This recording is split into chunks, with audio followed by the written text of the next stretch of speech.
Game Time Picks, we make buying tickets easy by serving up only the best deals on sports, music, and shows. What time is it? It's game time.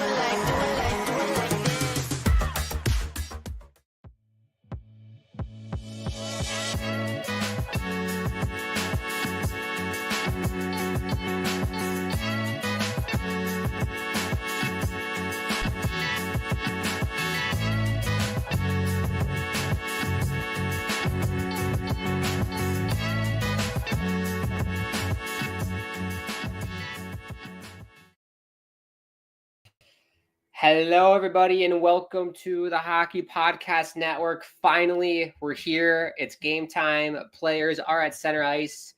Apologies for the delay. I mean, I don't work for the National Hockey League, but that is a joke. Scheduled for 9:30 Eastern. It's 9:51, and we still haven't dropped the puck, which I think is a good joke. That's besides the point. I guess that's just how the playoffs work this year. Puck is down finally in Vegas at the beautiful T-Mobile Arena. Let's get the stats up and everything. If you are new to this channel, feel free to subscribe. Bottom right-hand corner. Share this video out with as many people as possible. It's going to be a late night.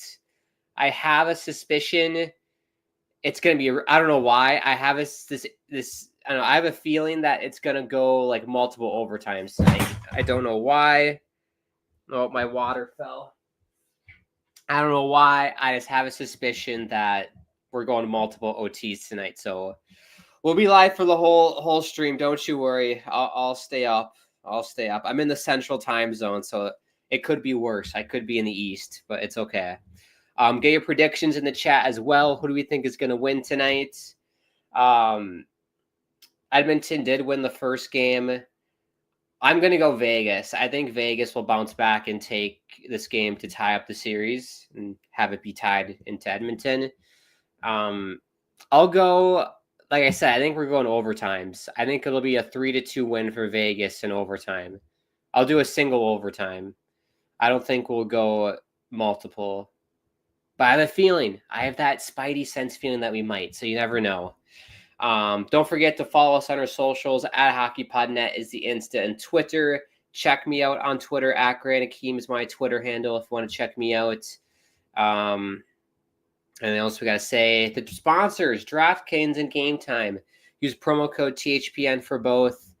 $20 off your first purchase with Game Time. So if you want to see Vegas in person or Edmonton in person, you can use that discount. Let's get to comments with your predictions, and then we'll do lineups. Let's get the stats up so you can see those. A couple good chances early for Vegas. A couple good chances. Hill and Pickard. He got Pickard in for Edmonton. Not super big on Pickard, but he's done the job.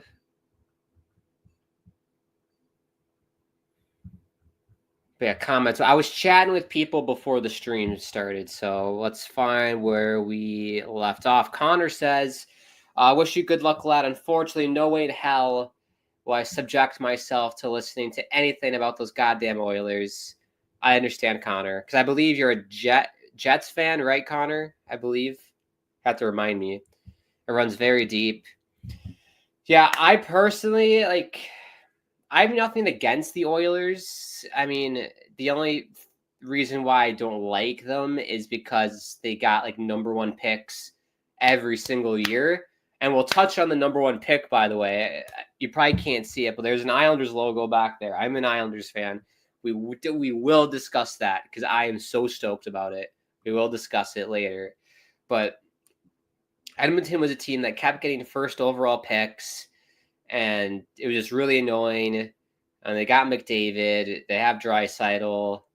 I don't know. That's the reason why I don't like them. I feel like they've gotten too lucky in the drafting process, in my opinion. But to one's their own. You can't blame them. But yeah, I don't hate them. Not my favorite. But to be fair, though, I don't like Vegas either for primarily the same reasons. I feel like they were helped so much in the beginning when they came into the league. I mean, first year, was it the first year or second year they made it to the finals? I think it was in 18 against Washington. So that must have been year 2, or is that year 1? It must have been year 1 because it was 17-18. So I think it was year 1. So, yeah. Yeah, both teams that I'm not a big fan of, to be honest. But if I had to pick who's going to win the series, I'm going to go Edmonton. I just think they've been there, done that. You saw what happened in the Kings series. I thought LA was going to win that. And honestly, I think LA should have. Good save by Hill here on McDavid. I thought LA deserved to win that series. I think they handed it to Edmonton. But this team's been there, done that. They've been down and out so many times. When you have McDavid on your team, and he's pumping you up in the locker room with the right effing now speech, every game. I mean, you're going to get fired up for that. So I asked Connor who he think he's going to win, and he says he hopes Vegas wins. LA had just one job to do, and they let me down. How can you let a 2-0 lead slip up like that? Well, I also think the refs. I watched one game. I think it was game 4. It was whichever one they won in overtime, the Oilers did. It was like on a power play in overtime. Whatever game that was, I think it was 4. I thought that Canes got screwed by the referees in that game. They got a BS call because they tripped McDavid. McDavid fell over, so they called a penalty, which wasn't a penalty, and it led to the Draisaitl game-winning goal in overtime. So I definitely think they kind of got jobbed a little bit. The Kings did, but they did choke it. I think they handed it to Edmonton, but that's just me. 15 minutes to go in this one. The shot's 3-1 for the Edmonton Oilers. Appreciate everybody tuning in. RJ, hit those likes and subscribe. Very good, RJ. Yes. If you are new, please do. Send this out with as many people as possible. Hopefully we have a good one tonight. I feel like a lot of the playoffs this year have been kind of like hit or miss. That's usually what happens in the first round. Like some series are good, some are just kind of meh. I thought the Winnipeg series was unreal. The Stars series was unreal. And then there was one series in the East that I thought was pretty good. I'm blanking on it. I guess Toronto-Ottawa wasn't too bad. But, I mean, the East ones weren't that great, either, to be honest. So, it was mainly the Jets and Stars one that I liked the most. Jets and Blues, and then Stars in Colorado. Those are really good. So, hopefully this series ends up being really good. Yeah, based on what I saw from Vegas in the first round against the Wild, I'm not trying to slack the Wild here. So if you're a fan, don't get mad at me. The Wild impressed me in a way that I was like, okay, that Boldy Kaprizov line's really good, obviously. But Vegas didn't really impress me that much that series. Like they didn't feel like they're the number 1 seed in the Pacific. So I definitely have Edmonton winning. We have a penalty, and to get to Edmonton, 13:45 to go. Brandon Saad got hauled down, and Vegas is going to go to the power play. 21, that's Trent Frederick, the Wisconsin Badger. We don't need no stinking Badgers here. That is a penalty. Good call by the refs. I forgot Trent Frederick went to Edmonton. I totally forgot about that. But let me know who you think is going to win the game and who's going to win the series. I'd love to know your thoughts. What is up, sir? May I ask what kind of hockey jersey is that in Adidas? Is that a college team jersey? So, yes. So, Donnell, and I guess other people watching, I do play hockey for fun in real life. I'm a goalie. And I was in the market for some new goalie jerseys to wear when I play in my pickup games. So I go on eBay. I'm looking for Adidas ones. 58, size 58 is what I wear in a goalie cut. And I saw someone was selling some. I got to get rid of this so you can see it. Someone was selling a Sacred Heart Pioneers jersey. There you can see it better now. Go Pios for Sacred Heart, not Denver. It says it's SHU on the back, if you can see. Yes. But yeah, very nice. Fits perfectly with all my goalie gear. Very baggy, of course.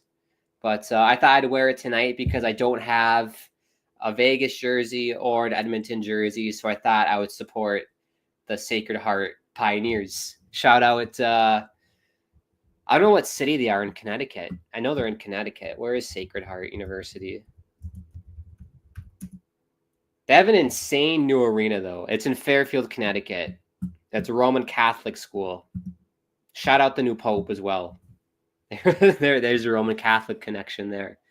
But yeah, I got this one, and then I also got the road version where it's like this color primarily, and it says Sacred Heart. So it'll be fun to wear in my pickup games because I just have like the cheap like CCM practice jerseys for goalie stuff. So I thought it'd be fun to wear something a bit nicer. So, and you know, it doesn't break the bank like an NHL made in Canada jersey does. So that's why I got it. But yeah, a little story about that, if anybody's interested. Donnell, the new Utah team came out with their new name, the Utah Mammoth. I actually voted for the Utah Outlaws, though. I was hoping for the Utah Yetis, Donnell. Unfortunately, I think the Yeti, like water bottle company, had something to do with that. Which is a bit unfortunate, but it is what it is. I like the Mammoth. I like the logo a lot. It's cool. I can show you guys the logo too if you don't know what we're talking about. Let's find the logo for everyone if you don't know. Utah Mammoth. Still Vegas on the power play have not done much. If I'm being honest with you, a bit disappointing, the power play. How hard is it to get a clean picture? Oh my gosh. I want like an HD picture. Thank you, Wikipedia. There we go. I just wanted an HD picture of this image so I can show you guys if you haven't seen it before. Oh, good save by Pickard there.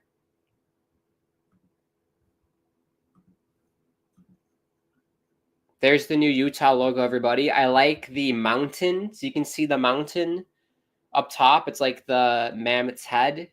And then obviously you have the eye of the mammoth and the tusks. One tusk is going up.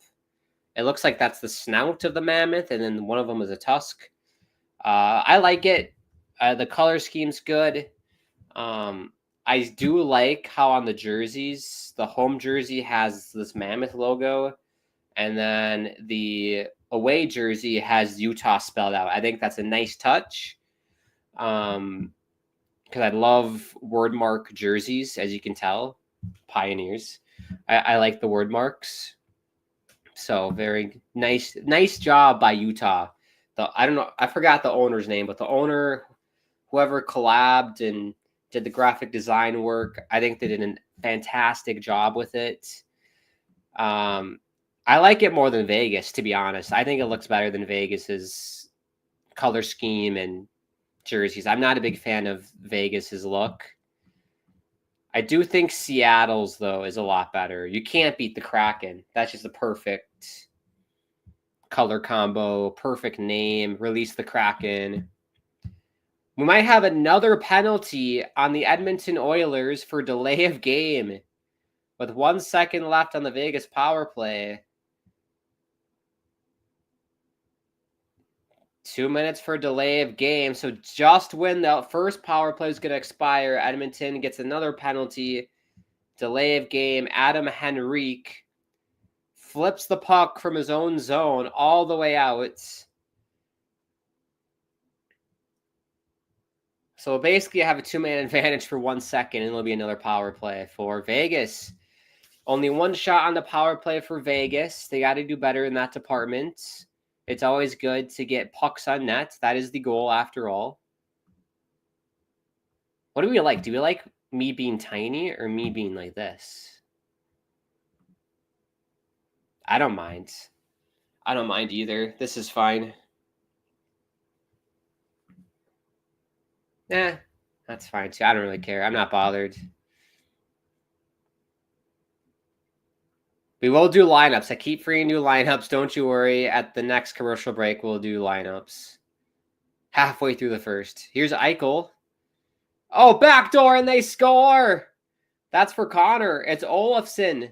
1-0 Vegas on the power play. And T-Mobile Arena is going nuts. I like the smoke machines that are going off. Very nice. And they even have gold towels. Everything's gold in Vegas. Literally everything. I wouldn't be surprised if there's gold lingerie that people are wearing as well. Great pass by Mark Stone. One touched it to Victor Olofsson backdoor. No one's on him, too. No one knows Victor Olofsson's left wide open. Pickard can do nothing but a courtesy dive with his glove.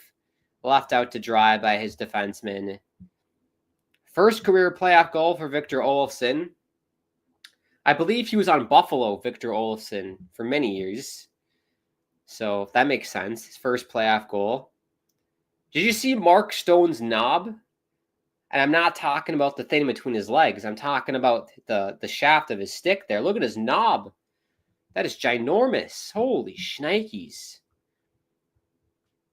You guys, if you're watching with me on ESPN in the States, you got to rewind that and look at, they zoomed in on his knob. I mean, that thing is thick. That is massive. I'm just setting myself up at home. I'm sure you're just saying that's what she said. That's what she said after everything I'm saying. That's so thick. Look at how massive that is. Look at the knob on that. That's crazy. How is that legal to have a knob that big? I don't get that.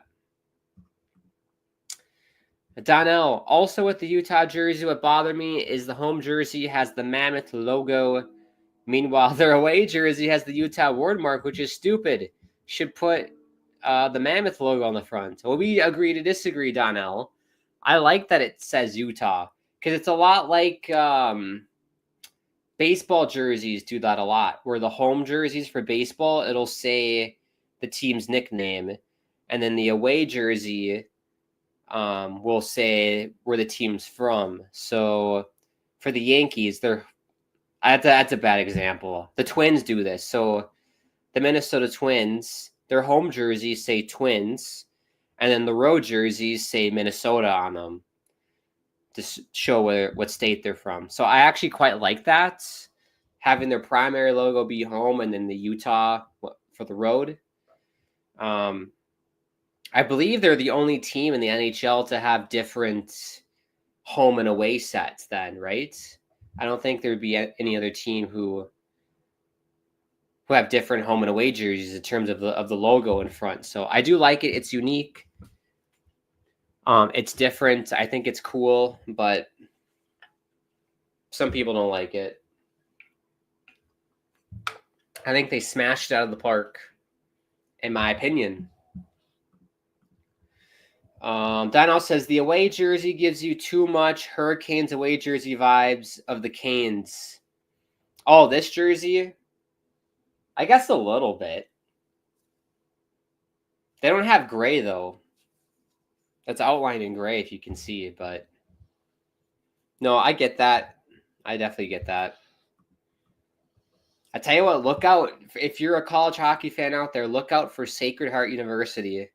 They're coming for you. They're coming for that national championship next year. I think they're a long ways away, Sacred Heart. They play in the I think they play in the Atlantic Hockey Conference, if I'm not mistaken, or is it ECAC? It might be. I can look on my phone. I believe they play in the Atlantic. Yes, they do. Which is like the worst division in college hockey, the Atlantic Division. or the Atlantic Conference. Not good. But I think they're on the up and up. They have a brand spanking new arena. They're on the up and up. I'm supporting them. Go Sacred Heart. I said thank you for the jersey, Sacred Heart. It's very nice.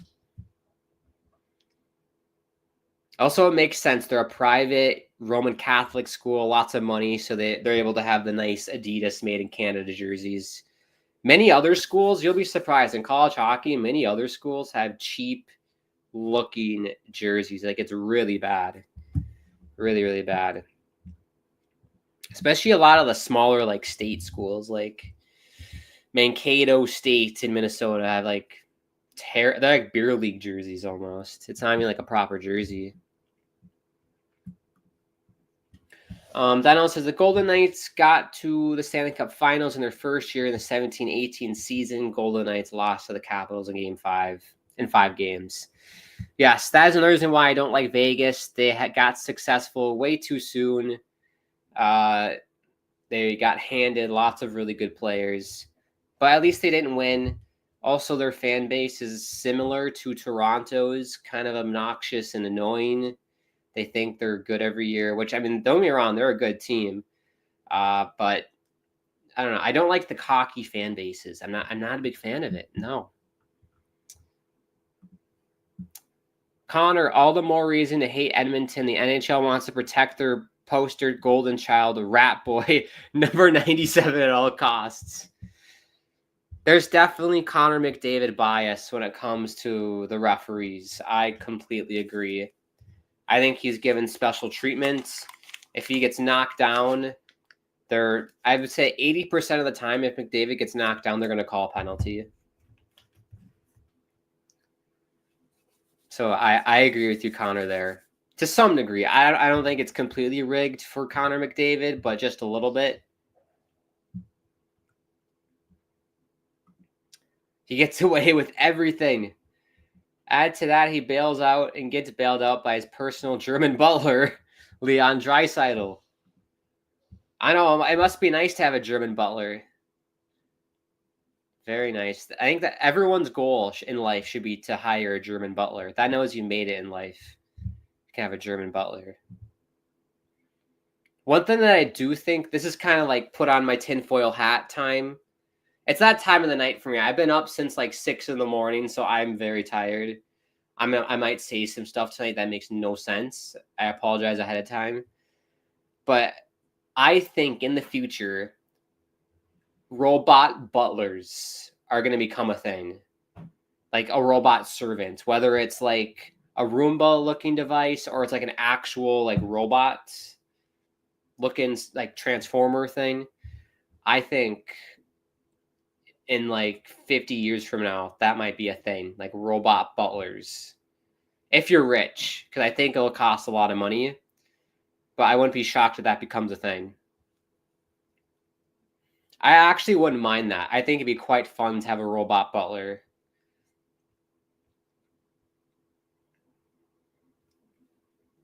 Here's Frederick, shot. Oh, just wide of Hill. $7.50 to go in the first. 4-3 the shots for Edmonton. But yeah, robot butlers. Let me know if you think that it's a thing, and would you want a robot butler? I definitely would. I think it would help a lot with the loneliness problem people have nowadays. Lots of people don't have friends, don't socialize. You have a robot butler to talk to. That helps the social, the antisocialness, I guess, if you have a robot butler to talk to. I would assume it'd be powered by AI too. Puck was out of play. 7:17 to go. Let's do lineups quick. I've not shown you guys lineups. We'll do it very quickly.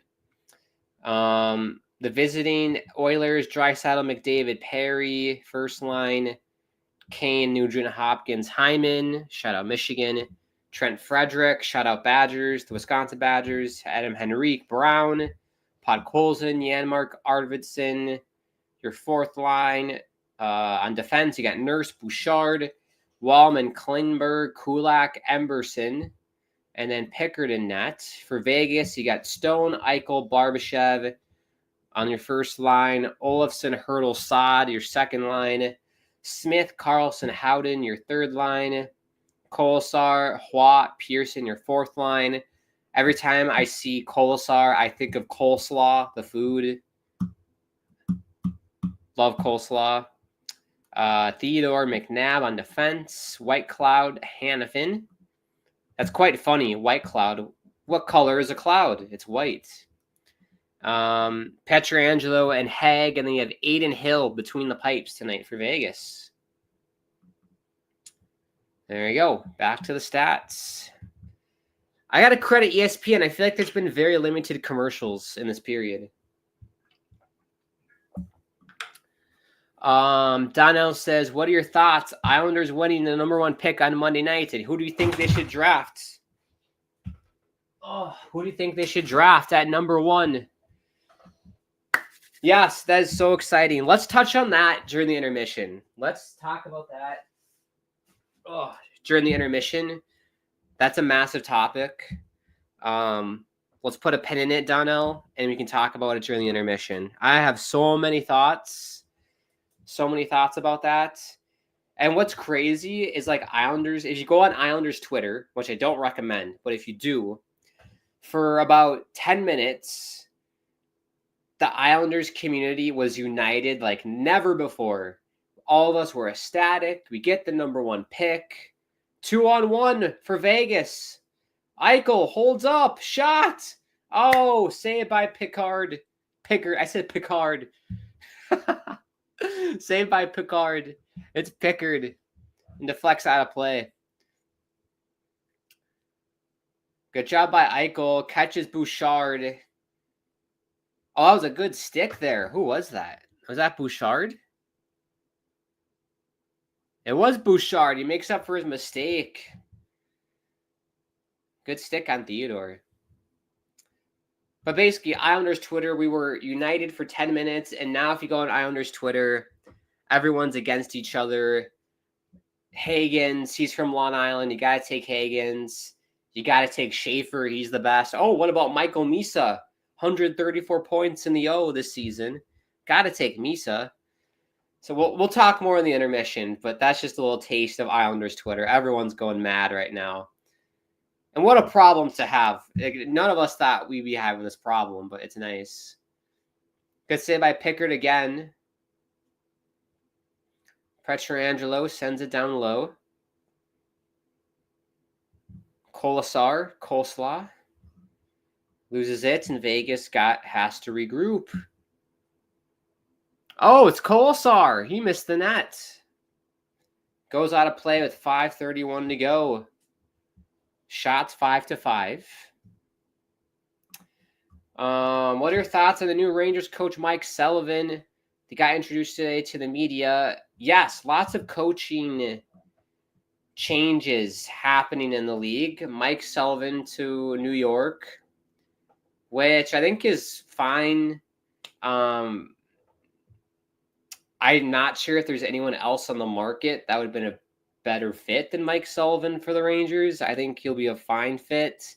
He's good at, developing players, solid coach. By no means do I think he's like a legendary coach, but I think he'll be good for the Rangers. I don't know where that franchise is going to go with the Rangers. I really don't know what they're going to do. Seems like a franchise on the decline, which is kind of crazy to say because they made it to an East Final. It's kind of like, it's like the Islanders almost. Made it to an East Final. Now they're like, they suck again. So I think he'll be fine. I also saw today that Joel Quenneville is the new coach out in Anaheim, which is amazing. I was big on Quenneville. I wanted him to be the coach of the Islanders. I think he's a fantastic coach.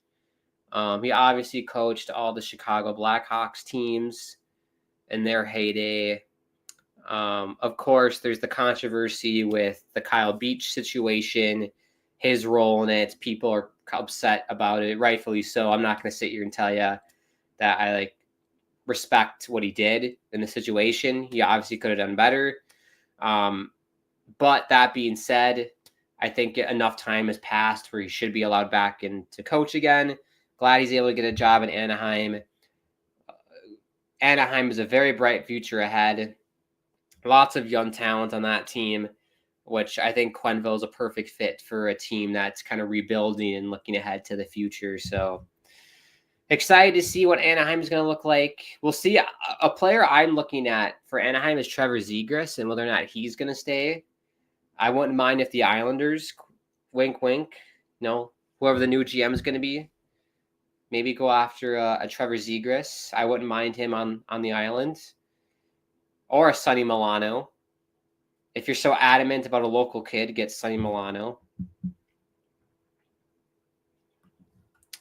Connor says, owners are Ryan and his wife, Ashley Smith. That's right. I saw a woman there. I wasn't sure if they were together or what the situation was, if it was like a one-night stand or like what. No, I was kidding. I assumed it was like a wife or maybe someone in the front office of the league, but that's cool to know that they're husband and wife owners. Very nice. Grant, you're digging a giant hole for yourself. Do you realize that? Yep, that was the thing with the knob. Yes. You have to see Mark. I need to show you guys Mark Stone's knob. If I type in Mark Stone's knob, do you think a certain website it's going to pop up? Oh, we're good. I typed it in and we're good.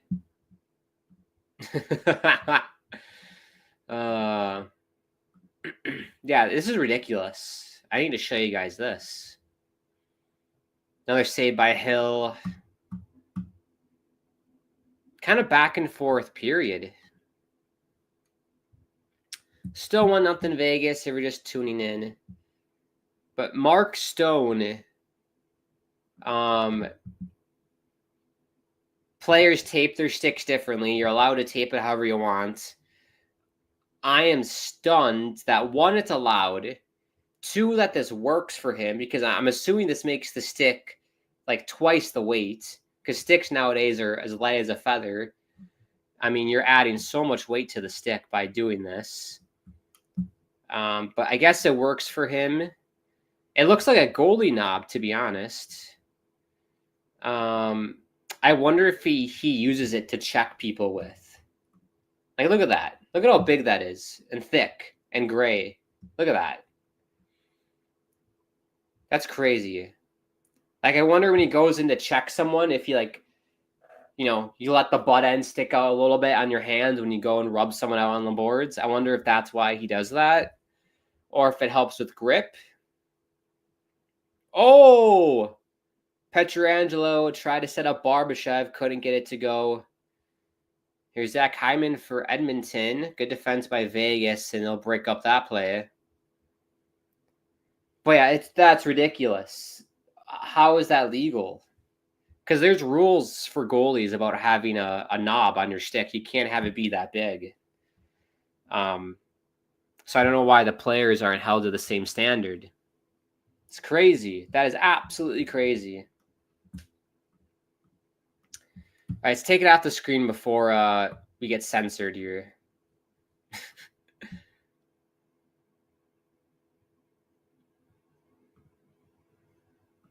All the different options. It's like mind-numbing.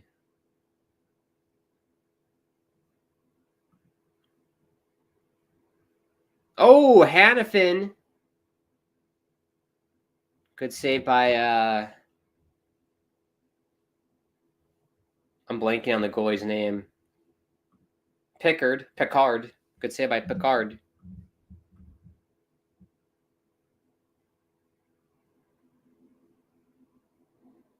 Hannafin sends it down low.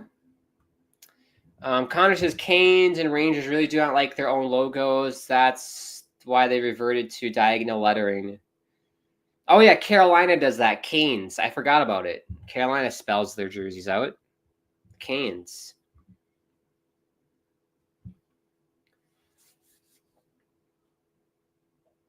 But no, I prefer the word mark jerseys for sure. I think it just looks more cleaner more sophisticated, in my opinion, but that's just me. The Rangers, though, I loved the it was like a reverse retro, the Statue of Liberty jersey that they had. That was very, very clean. Didn't mind that at all. And then I guess their alternates this year, right, had the logo. Oh! Draisaitl hit the post. He hits the bar. Here's Bouchard. I don't know why. When I said he hit the bar, the song Baggy Bottom Jeans came in my head. Baggy bottom jeans, boots with the fur. He's got the whole town looking at her. She hit the floor. You gotta go low, low, low, low. I don't know why it came to my head. He hit the bar. I don't even know that's a lyric in the song. 50 seconds to go in this one.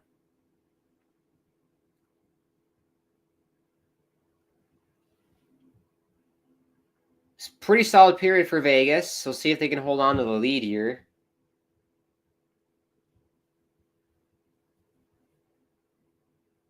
Definitely not worried, though, if you're Edmonton. They're still in the game. They're giving up lots of grade A chances, though. That shot goes wide for Vegas. Here's McDavid, 2-on-1. Oh, what a play by Pietrangelo. That's crazy. He was sliding down on his stomach and reached out with the stick and knocked it out of the air. But this Draisaitl McDavid Perry line is trouble. That shot gets blocked. And that's going to do it for the first period here. Crazy period. End-to-end action. 1-0 Vegas on the power play. That stupid delay of game penalty bites Edmonton in the ass, but they're still in the game. Draisaitl hits the post. Oh, that was Shen. Or it was Brown. It was Brown. Off the bar and out for Brown.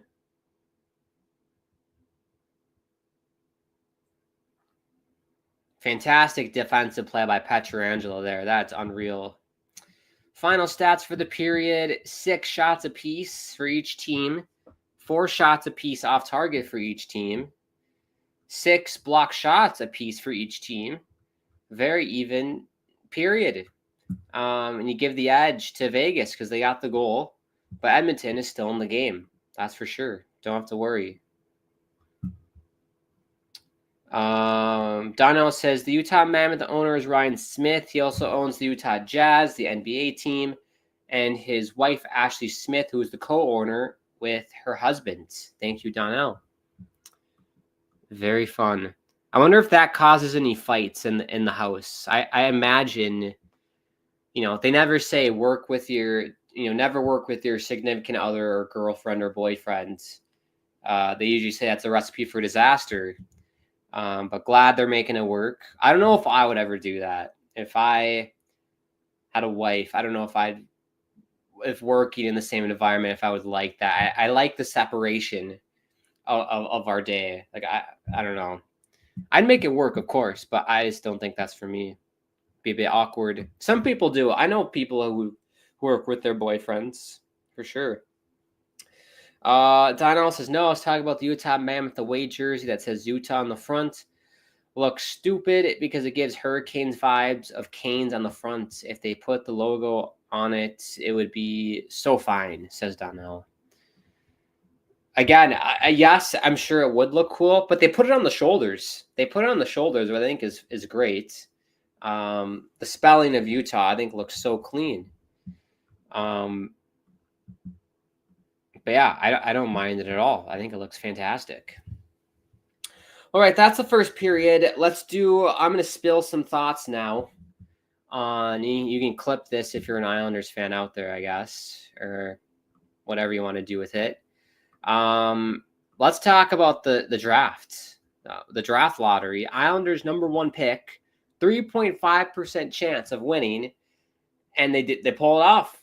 Kenny Morrow was there. He was there when we won it with in 2009 when we picked Tavares. He was here again. We win it. I couldn't believe it. And we got it in sequential order as well. 7, 11, 12, 13. That's bonkers to me that it came in sequential order. Almost too good to be true. Put the tinfoil hat on again. I have a theory. Gary Bettman took away the All-Star game from UBS Arena and the Islanders for this upcoming season. The governor of New York sent Gary I wouldn't say nasty message, but a pretty raunchy, email to Gary about, hey, I don't like what you did. You better return the favor at some point, whether it's another All-Star game or another event being held here at UBS Arena. Literally the following day, we win the draft lottery and we get the numbers correct in sequential order, 7, 11, 12, 13. I couldn't believe it. I had the numbers on my phone, and when they pulled up 13, I was freaking out. And then when they did the whole, so they got the pen and paper and we're analyzing, did the Islanders have 13? Whatever they were doing, the two guys in the suits. And then Bill Daly said, Islanders get the number 1 overall pick. I yelled. I was in my living room and I yelled. I couldn't believe it. That whole process was kind of dumb, but I liked it. I liked that we were able to see how it goes. But in my opinion, I do like the cards. I don't know why. I think it's fun. Because, if they would have done the card thing, the Islanders wouldn't have been at 10. So I'd be like, oh, my God, we got him. That's top 3. Oh, my gosh. And then they would reveal that with the number 1 overall pick, it's the New York Islanders. I think that would have been more fun. But, I think some people got confused by the lottery balls and whatever was going on. I didn't mind it. I think it could have been better, but it was all right. I think it was a bit overkill. The guy going he was looking at the clock, the 30-second jump shot clock, and he was like, okay, pull, which I thought was a bit unnecessary. But no, I'm ecstatic. It's unbelievable. I mean, talk about a team, a franchise, a fan base that's been through so much throughout its inception in 1972. The rough years in the beginning, the glory days in the 80s, the 4 Stanley Cups in a row, excuse my French here, the shittiness of the 90s, the we don't want fish sticks, that era, Mike Milbury, John Spano, Charles Wan buying the team maybe not even staying on Long Island. They might move. Charles Wan was able to keep the team in Brooklyn, not Long Island, but they kept it in Brooklyn. We were playing out of a basketball arena. Lou and Barry come in. Now we're splitting games from the Coliseum to Barclays. We've been through a lot as Islander fans. Islander fans who actually live on the island have been through way more than me, just a fan here in Minnesota. I think it's fantastic. It's a pinnacle moment in the franchise history of the organization. Probably one of the biggest moments of my lifetime was probably getting Tavares and the 2 East Finals runs. And then the first overall, winning the first overall pick. One of the biggest moments of my young Islanders lifetime. Now the question remains, you have the number 1 overall pick. What do you do with it? There really isn't a consensus number 1 player to get in this upcoming draft. I've done a little bit of research on the players here since, as Islander fans, everyone's doing the research now. I think a lot of Islander fans just didn't care about the draft, but now everyone's doing the research. So the top 3, I would say top 3. Some people have Mr. Hagens as low as 6. But mainly top 3 you're going to see is Matthew Schaefer. He's kind of the consensus number 1 as of right now. Then you have Michael Misa. He's kind of the number 2 pick. Some people have James Hagens at 3. Some people have that Porter Martone, I think is his name. That kid at 3. It's a bit iffy once you get past Schaefer and Misa. But I tell you what, Hagens, he was the consensus number 1 guy, basically up until I'd say the start of January. Then Schaefer really started being the number one guy. Misa was tearing it up in the OHL. Hagen's kind of had a quote unquote rough second half. He was still doing great at Boston College. He's on the first line, youngest kid in college hockey, which in my opinion is completely different than playing in the OHL. In college hockey, you're playing with 21, 22, 23, 24, sometimes 25-year-old. They allow grad students. And with all the COVID years that you can get with eligibility now, a lot of college hockey teams have their average age is like 22, 23 years old. So he's only 18, James Hagen. So he still has time to grow and mature. Would I be upset? Because the reason why everyone on Long Island is getting boners for James Hagen's is he's from Long Island. I believe he's from Hop Hog on Long Island. I have no idea where that is, but I think that's the city where he's from. Everyone's getting hard-ons because he was a big Islanders fan growing up. There's a picture of him with an Islanders jersey skating as like a mite on the ice. His parents, I don't know if they're season ticket holders, but they're huge Islander fans. He said he would love to play on the island. And look, it's a great story. I wouldn't mind it. But when you have the number one pick, you got to pick the best guy available. And from the clips that I've seen, and obviously I'm not a scout, I don't watch these guys all the time.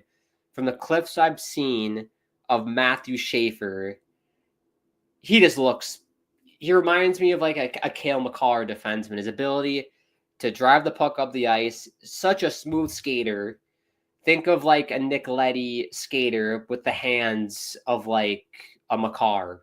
That's a good kind of combo player. Smooth skater, blows by people with ease, can dangle the crap out of the opposing team's defensemen and forwards, can dangle the shit out of a goalie and score goals. You take a shot on Schaefer. He's only 17. I think he was, a couple weeks or 10 days away from, there's a bug in my room.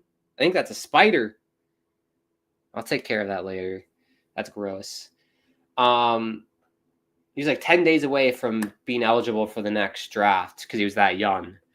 So let me take care. I'm going to lose my mind if I don't take care of this. Sorry, buddy.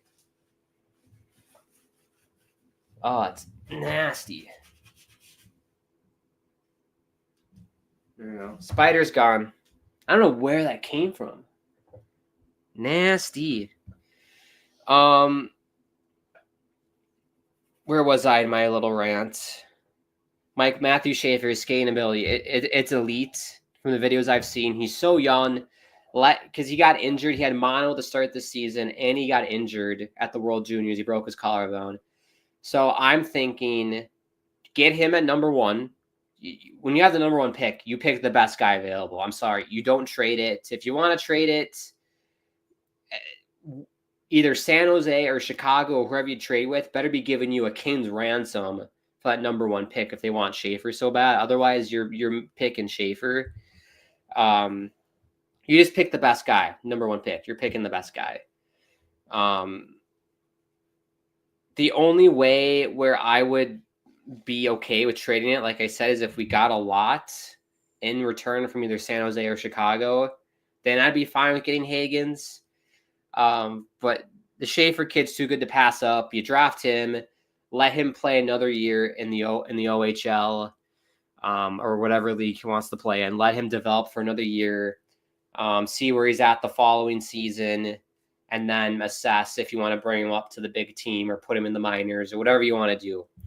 But you need to add that because the Islanders do not have a player like Matthew Schaefer in our entire organization. Noah Dobson, he's an offensive defenseman, but he cannot move the puck nor stick handle like Matthew Schaefer can. And just imagine having Noah Dobson, Matthew Schaefer, and that is your D pairing for the New York Islanders. That is your D pairing for a decade.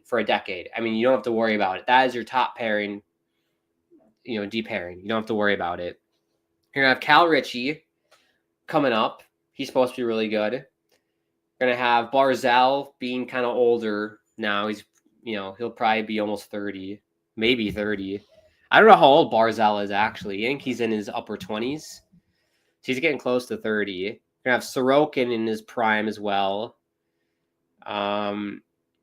Hopefully the GM or whoever that's going to be is smart and sells off our aging players and gets draft picks. So by the time Schaefer and Cal Ritchie and the other guys that we pick up and our other prospects like Yzerman, Danny Nelson, there's another like Finnish person I can't think of, but hopefully when all those guys come up, we can really start building something and having like legit cup runs if we do it properly.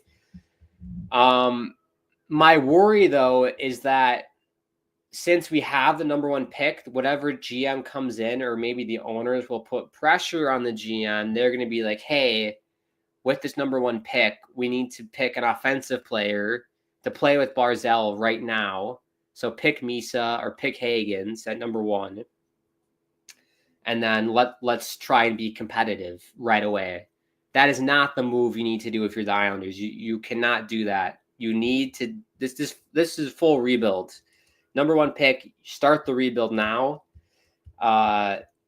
Get draft picks for our aging guys. Do not try and get older players just so you can be competitive and get butts in seats. I tell you what's going to get butts in seats if you turn this organization around. Rebuild Bridgeport. It was the worst team in the AHL last year. It's a joke. Rebuild that. Without Bridgeport, Islanders will do nothing. Once you fix Bridgeport, and then Islanders, hopefully the prospects can come into the big team, grow and develop on the big team. And like I said, if it's done right, I bet you in like 5-8 years from now, in that time frame, the Islanders will be like legit contenders. Hopefully. I'm hoping. But you never know. And it all depends on the GM and the owners. That is my one concern. I really hope the GM or whoever comes in does it right. That's my big concern. But yes, that's the end of my rant. Long story short, I'm very hyped. I think you got to go Matthew Schaefer. At the end of the day, I'm not going to be upset about it if we do take Hagens. It would piss me off a little bit. But these are guys that we weren't even going to sniff at number 10. So be grateful. We get to pick whoever we want. I'm going to be happy with whomever. It's going to bolster our prospect pool. You really can't screw it up, in my opinion. The only way that you could screw it up is if you trade the number one pick for an aging forward. or something stupid like that. That would be the dumbest thing ever. But this is really hard to mess up. So I'm very excited. I can't wait for the draft. But yes, Islanders Twitter is kind of mad right now. It's either Team Schaefer or Team Hagens. I'm Team Schaefer. We'll have to get some merchandise out for everyone that's Team Schaefer as well. It's kind of like the Twilight team. What was it? Team Jacob, who was the other doofus on Twilight? I can't even remember. Robert Pattinson's character. I forgot his name. But it was Team Jacob and Team that guy. Similar. Team Hagens or Team Schaefer. Oh my goodness. They got to hire a GM though. I have no idea who the GM is going to be. But hopefully we'll find out sooner or later. End of rant. That was a fun rant. I just need to get that out of my chest. I had so much pent up stuff I just needed to get out. So thank you for bearing with me. With that, let's take a little bit of a media break. We'll be back for the start of the second in like $1:50. So let's let the ad run, and then we'll be back for the start of the second here pretty soon.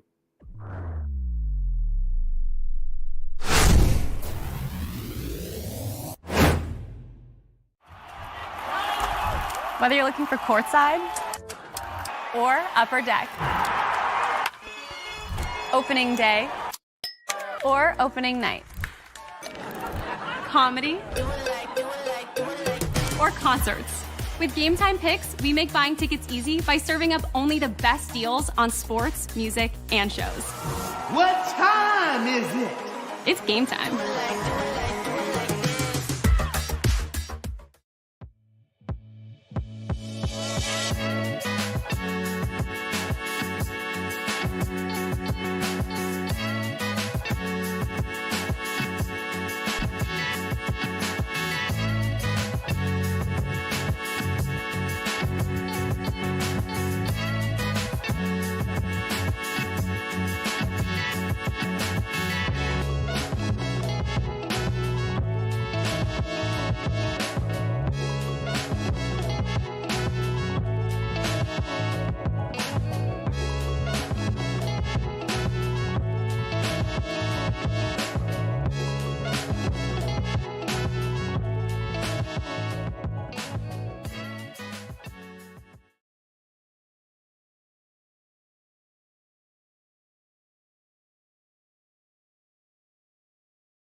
Hello, everybody. We're back for the start of the second period. Very quick break. Thank you to the sponsors, Game Time and DraftKings. Use that promo code THPN for both with Game Time.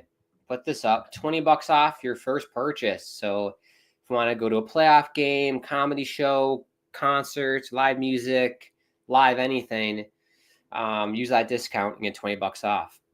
So thank you to both sponsors. Puck is down here for the second. There we go. Let's get the stats back up. Very nice. Very nice. Who do we got, people? 1-0 Vegas here to start this one.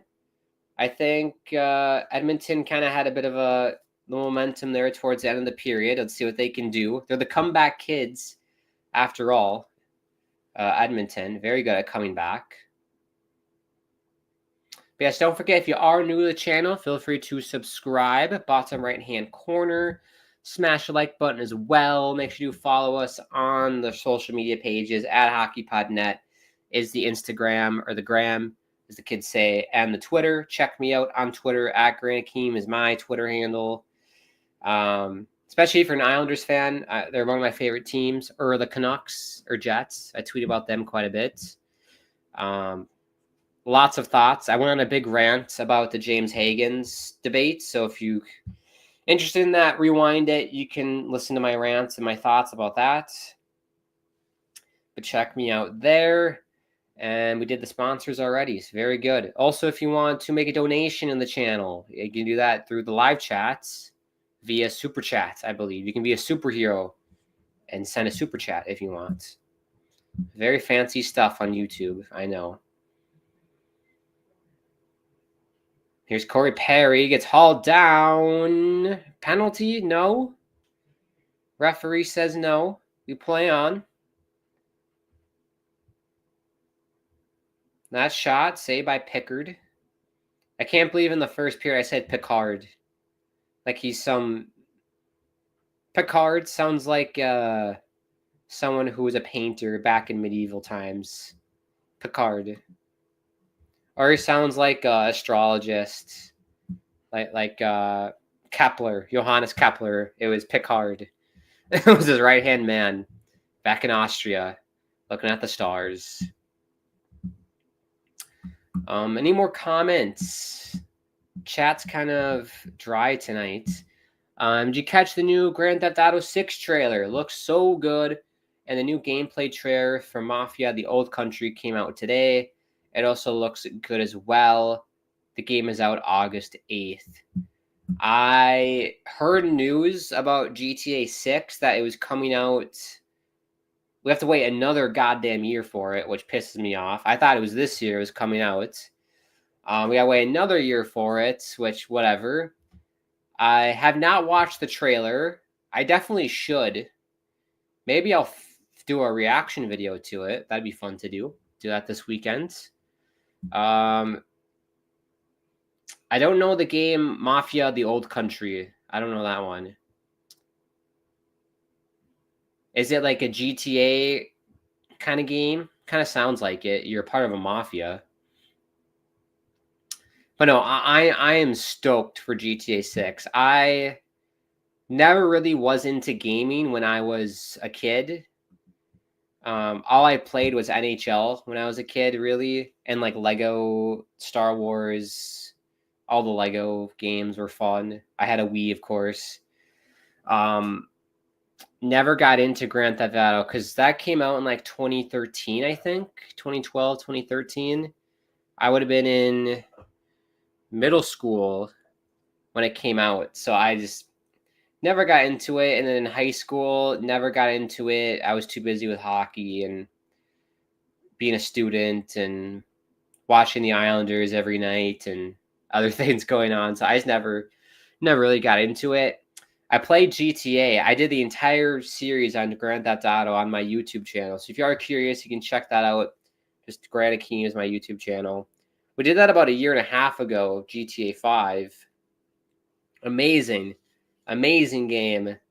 And I immediately got hooked on like Rockstar. So I played GTA, played some Red Dead. I never finished Red Dead, which is kind of disappointing, but maybe I'll go back to it. But yeah, I can't wait for GTA 6. As soon as that game comes out, I will be live streaming that on my YouTube channel for sure. For sure. Bad news for Vegas here. 17:06 to go. Edmonton to the power play. High sticking is the call. This power play is about as hot as a pan on top of an oven at 400 degrees when it's set to 400. That's how hot it is. Actually, I don't even know if you set the stove top. I don't think you can set that to temperature. It's just like 1 through 10. It's set to 10 then, this power play. Bear with me. Like I said, I've been up for like 15 hours now, so I'm going to say some stupid stuff. Shots 8 apiece. Grand Theft Auto 6 is out next year, May 26th. Oh, I got to wait over a year then. A year and like 20 days. 18 days. That's crazy. Is there a reason why it's taking so long? Like, I get, like, there's so much in the game, but, like, the deadline keeps getting pushed back. Like, how long does it take to make the game? Mafia is part of the mob. That makes sense. So, are you like Al Capone? Mobster? That would have been a interesting job if that was your job back in the day. Just to whack people's kneecaps. Kind of like a Hitman. That's another game, Hitman Absolute. I remember watching Conan play that game on Conan show. Here's Bouchard with it. Down low. Draisaitl up top for Bouchard. McDavid down low. Bouchard. Draisaitl. Over the Chipotle advertisement. Chipotle sounds so good. I also have not eaten since 1 o'clock. I'm starving. I'll have a late dinner tonight when this game's over. Here comes Vegas. Oh, out of the box. Hua. Shot by Smith. Saved by Pickard. I'm just going to say Pickard. I like that. Donald says GTA 5 came out in 2013. There you go. Long time ago. That's 12 years ago. Does it really take 12 years to make another game? I wonder what the theme is going to be. Like, where is it going to take place? Did it show on the trailer? Like, are we in Los Angeles? Is it New York City? I wonder what city it's going to be.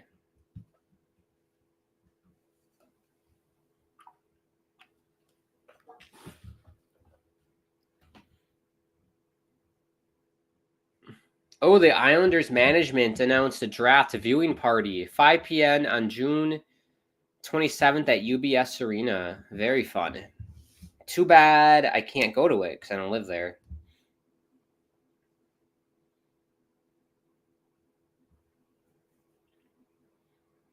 Ooh, shot by Coleman goes wide of Hill.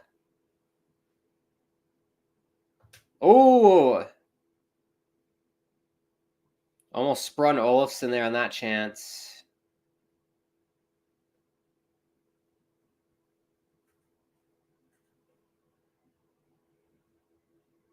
Olofsson will send it down low.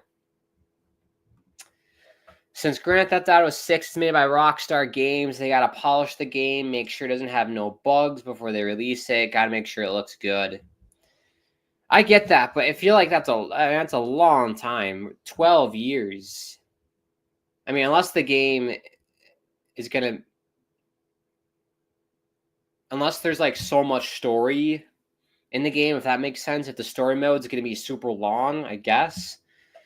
I'm obviously no coder. I imagine it's like a nightmare to code that game and to make the graphics and whatnot, but I think 12 years is a bit long. But I wonder... It takes place in Vice City, it says.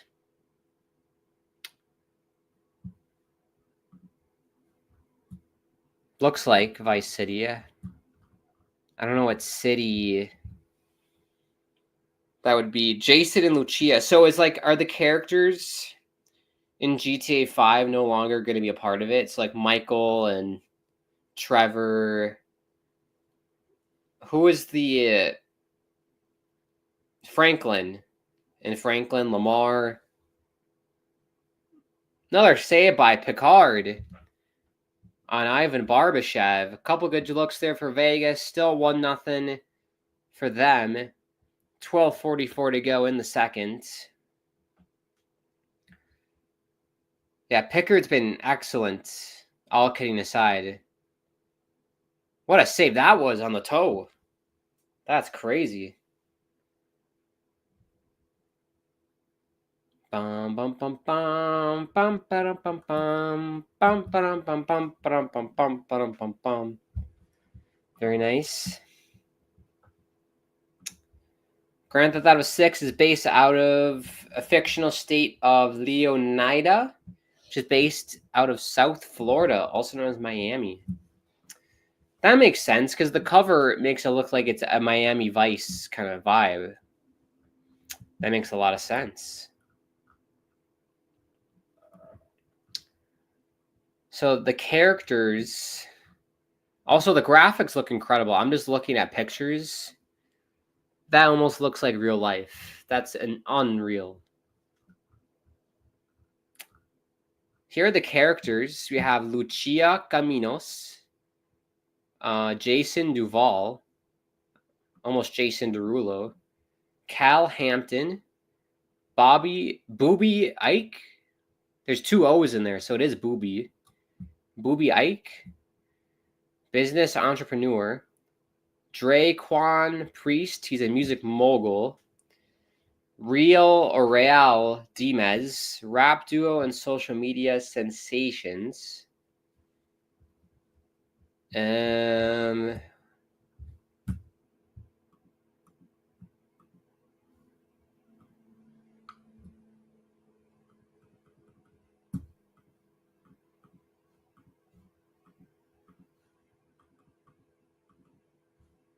There we go. Sorry, my screen froze there for a second. We're good.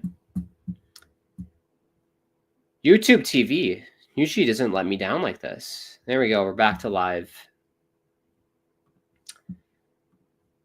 Raul Bautista, a seasoned bank robber with a relentless streak. Brian Heder, landlord and veteran drug smuggler. And Lucia's corrections counselor, seemingly named Stephanie, judging by her desk nameplate. Yeah, the pictures look ridiculous. I mean, it looks real life. Like the chicks look real. The men look real. That's crazy.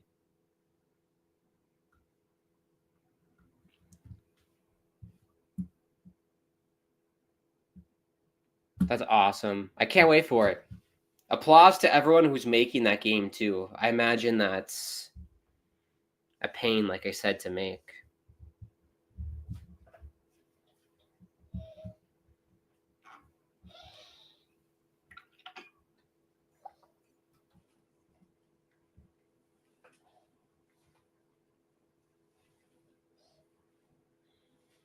Up top for Theodore, it's Lewis.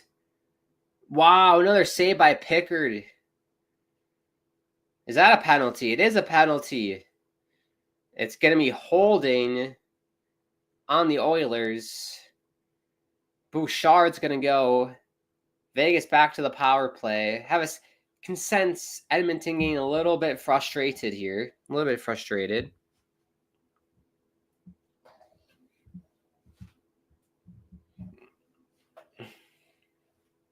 Bouchard for holding. I see if Vegas can capitalize. They did on their other chance earlier, the delay of game back in the first, but that is an excellent save by Pickard. Made a mess of it. Couldn't handle the rebound, but recovers very well. I think that's a bit of a rough call there on Bouchard, but it is holding. Vegas to the power play. It goes up top for Theodore. Down low for Eichel. Stone, that shot goes wide by Hurdle.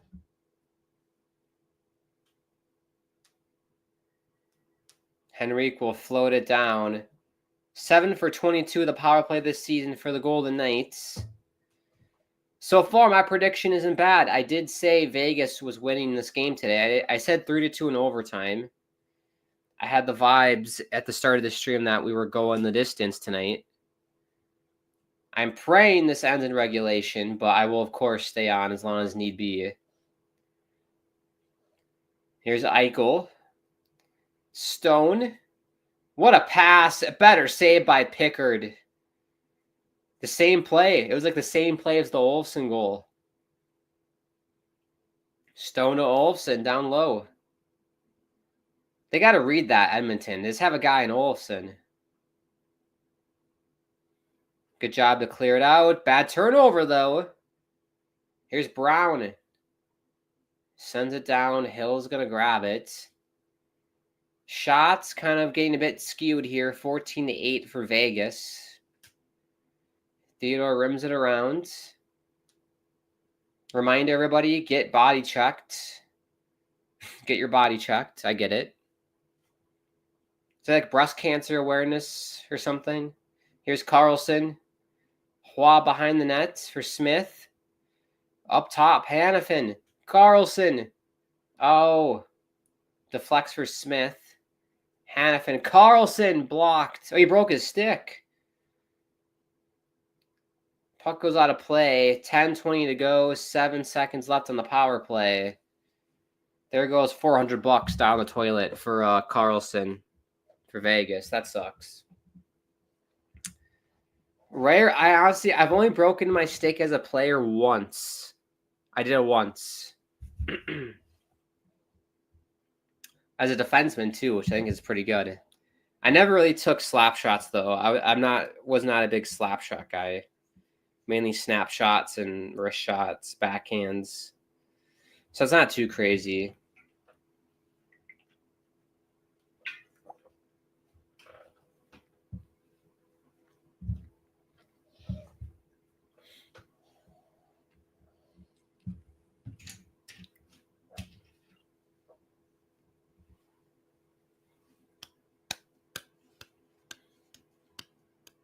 Four seconds left on the power play. They win the face-off. Theodore. Ooh, good block. Look out for the guy out of the box. If you're Vegas, here's Bouchard. Nice pass for Nurse. That shot gets deflected out of play. 10:01 to go.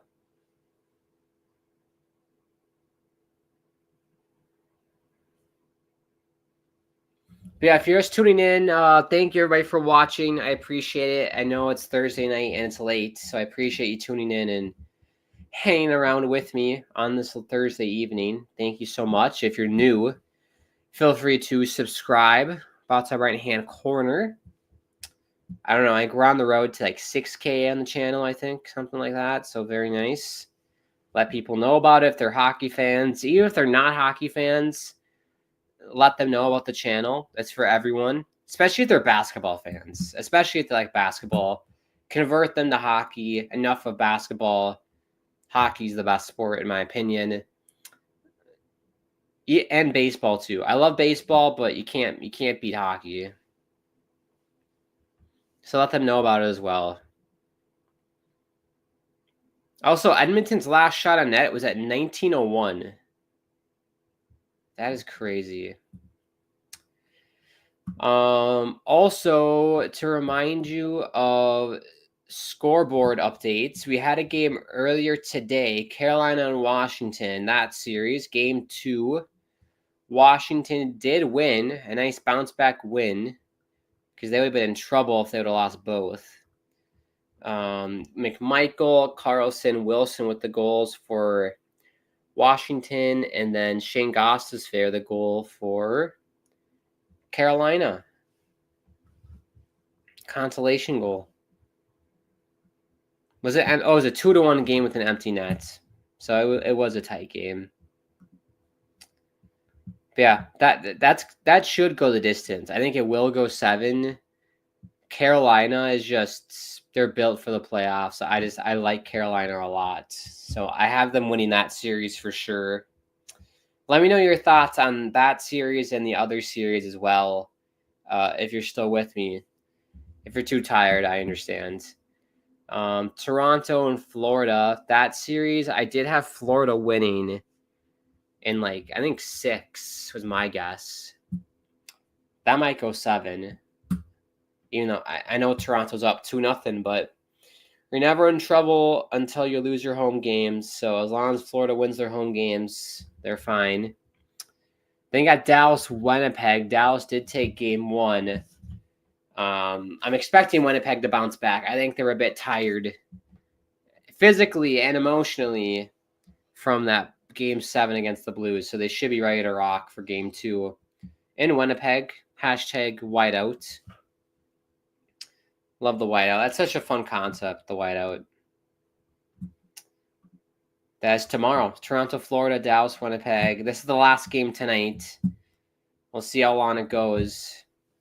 The start times annoy me. I don't get that. Why the games are starting so late from the scheduled start time. Because normally in the regular season, if a game is scheduled, let's say at 7 Eastern, it starts at 7:08, 7:10 Eastern.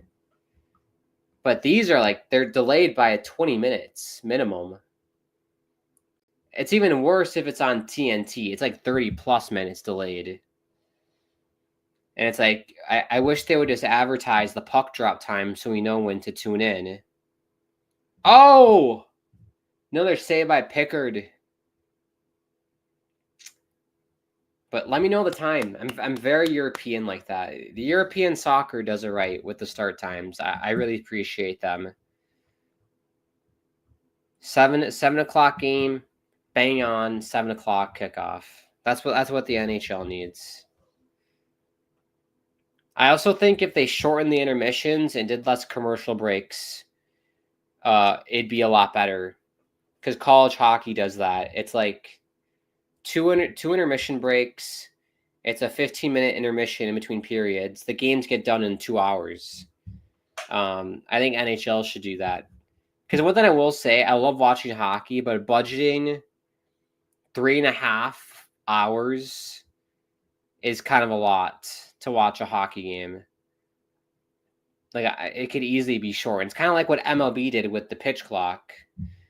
Games would be 3-4 hours long. They score! Wallman! What a shot. The clapper from the point gets past Hill, and we're tied at 1. 8:29 to go. I wonder if Hill was screened. Good reaction by the Oilers fan base in Edmonton. I think they're having a watch party at the Rogers place. But yeah, low to high there, and Wallman just unloads all of his weight on the shots. It was a knuckle puck, and it went off McNabb's shin pad. So nothing Hill can do there. A bit of good fortune for Edmonton. First career playoff goal for Jake Wallman. And it's 1-1. Back on my rant, though. MLB did the pitch clock. They made the game shorter. It's more efficient. Games are about 2.5 hours. I think NHL could learn something from that and implement it. I do think the intermissions and commercial breaks are a bit much, but that's just me. Let me know at home if you agree or disagree.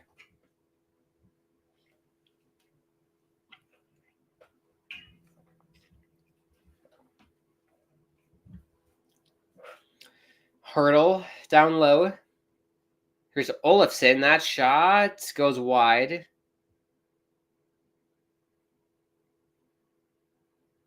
Oh, here we go. Oh, Hurdle missed the net. How do you miss the net from there? Stevie Wonder hits the net from there. You can't miss the net from the slot, Hurdle.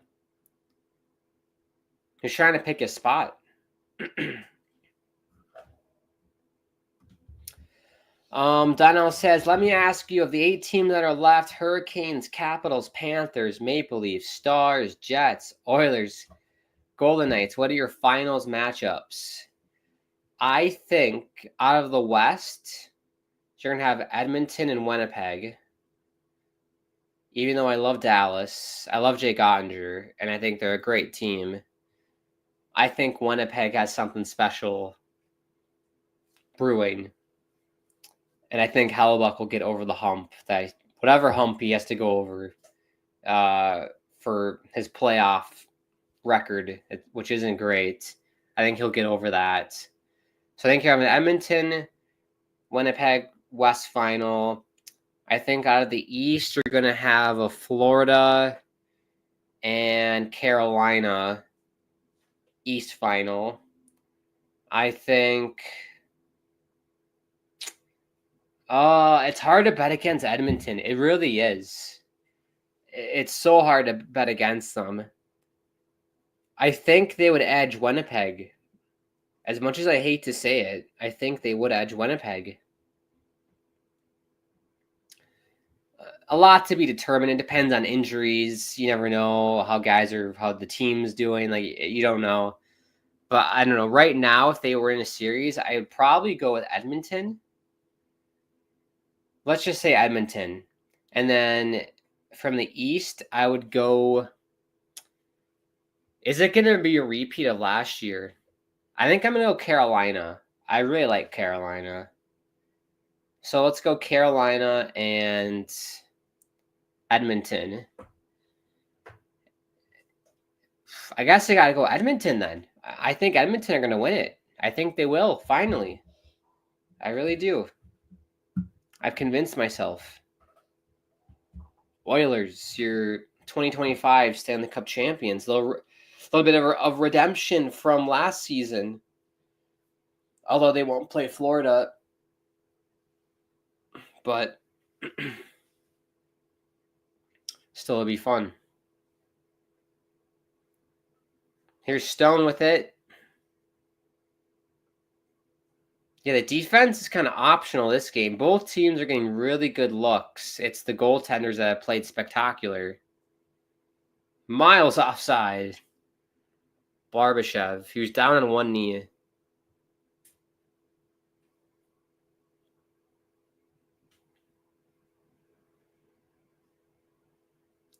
.6:30 to go in this one.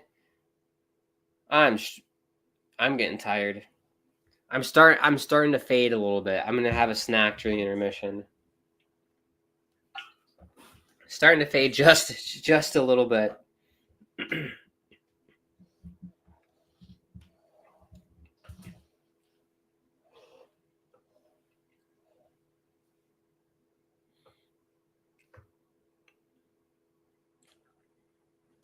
Oh, wow, I didn't realize that. The Oilers have 5 straight comeback wins this year. That's crazy.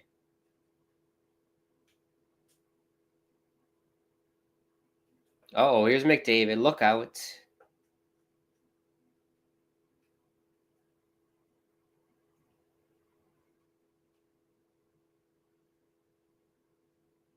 Edmonton will send it down. And that'll be icing. 5:56.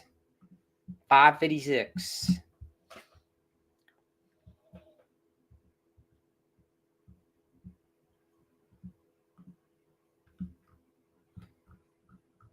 But that's fun. If you're on Long Island, there will be a draft party June 27th at UBS Arena. Very cool. That's good. I don't think we haven't had a draft party in a long time because Lou kept trading our first overall picks or first round picks. Kind of hard to have a draft party if you're trading picks.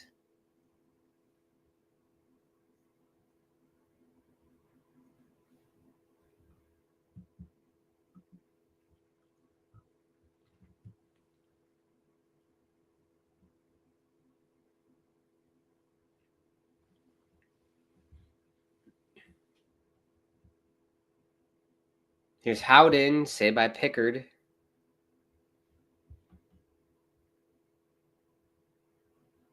Draisaitl's going to grab it. He's moving. Sent it down low.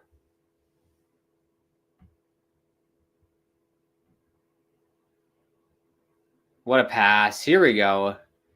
What another save by Pickard again. Tried to go 5-hole, but he closed it down. It's like the Hoover Dam. No 5-hole for you.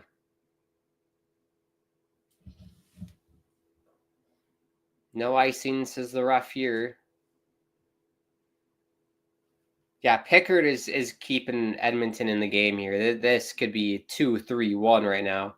Oh, a save at the other end and a softie by Aiden Hill lets that in, and it's 2-1 Edmonton. Ooh, you want that one back. Unless it got deflected, I think Hill's going to want this one back. Podkolzin with the goal.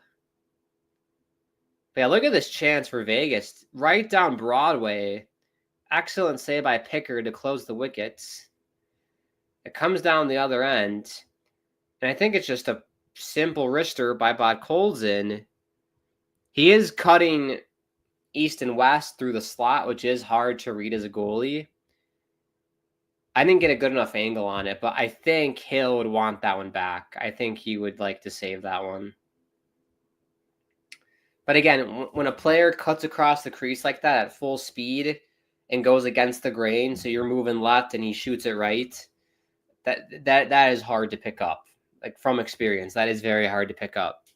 Granted, he's a pro goalie. I just play it for fun, so read into that what you will. But that is hard to read for sure. But again, as I was saying, Pickard could be a 3-1 game, not for Pickard. If Edmonton does win this game, they're thinking Pickard.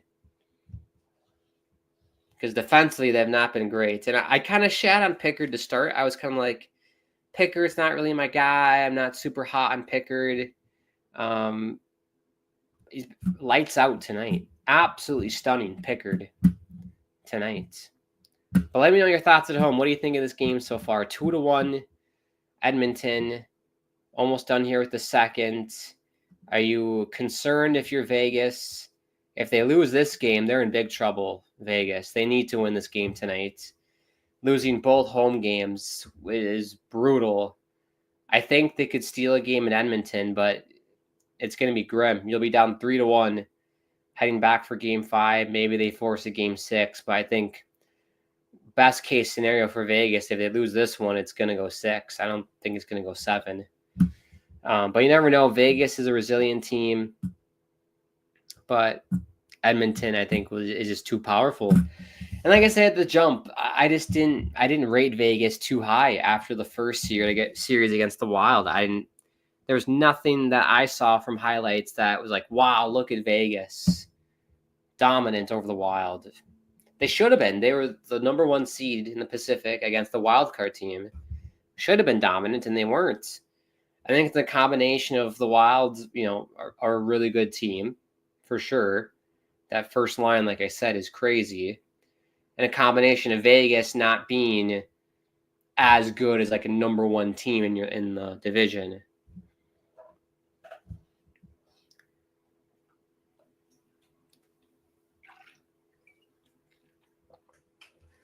No way this is a sweep, though. I don't see it being a sweep. That'd be crazy if it was a sweep. I don't think it will. If you are new, everybody, make sure you do subscribe. Bottom right-hand corner if you're just tuning in. Thank you so much. Having a great time staying up late tonight. I was up early today. I worked during the day, and I thought it'd be best if I just did this at night. Doing my best to hang in there, but we'll see. If it goes into overtime, I will be eating dinner on the stream. That will happen. I will have to. But 2-1 here for Edmonton. Also, don't forget to share this video with as many people as possible. Let people know we're live doing this game. Edmonton, Vegas. Oh, ran into Hill. And Kane ran into Hill, and I'm a bit of a dust up. Eichel's in there. Some face washing. Free of charge, of course, the face wash. Also, I totally forgot to mention, tomorrow, if you're a hockey fan and a hockey nerd like I am, tomorrow, the United States begins their campaign in the World Hockey Championship. Takes place every May. Like May, it's the month of May, basically, to the end of May. World Hockey Championship, so anyone can play in it. It's not like the World Juniors where it's U20. Anyone's allowed, as long as you're from the country, I guess. United States takes on Denmark tomorrow, and it's taking place in Denmark/Sweden.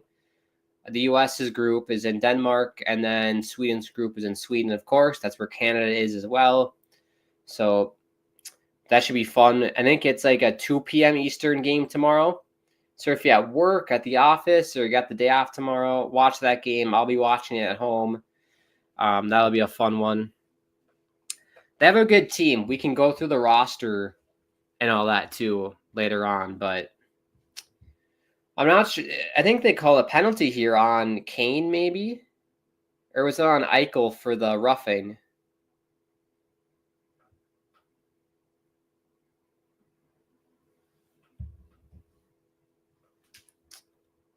Waiting to see from the ref. Yeah, I think that's a bit intentional there by Kane running into the goalie. Kind of that shithousery play there. 4-on-4. I think that's fair.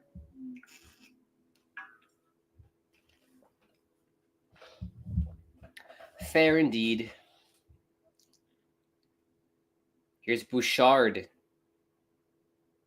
on Eichel. Eichel with the puck. Oh, backdoor feed. Couldn't find Carlson.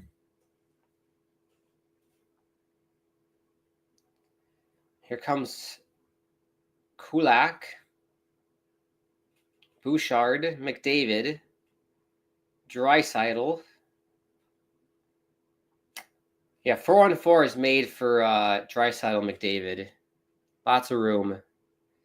Imagine Draisaitl, McDavid on an Olympic sheet of ice. I would love to see it.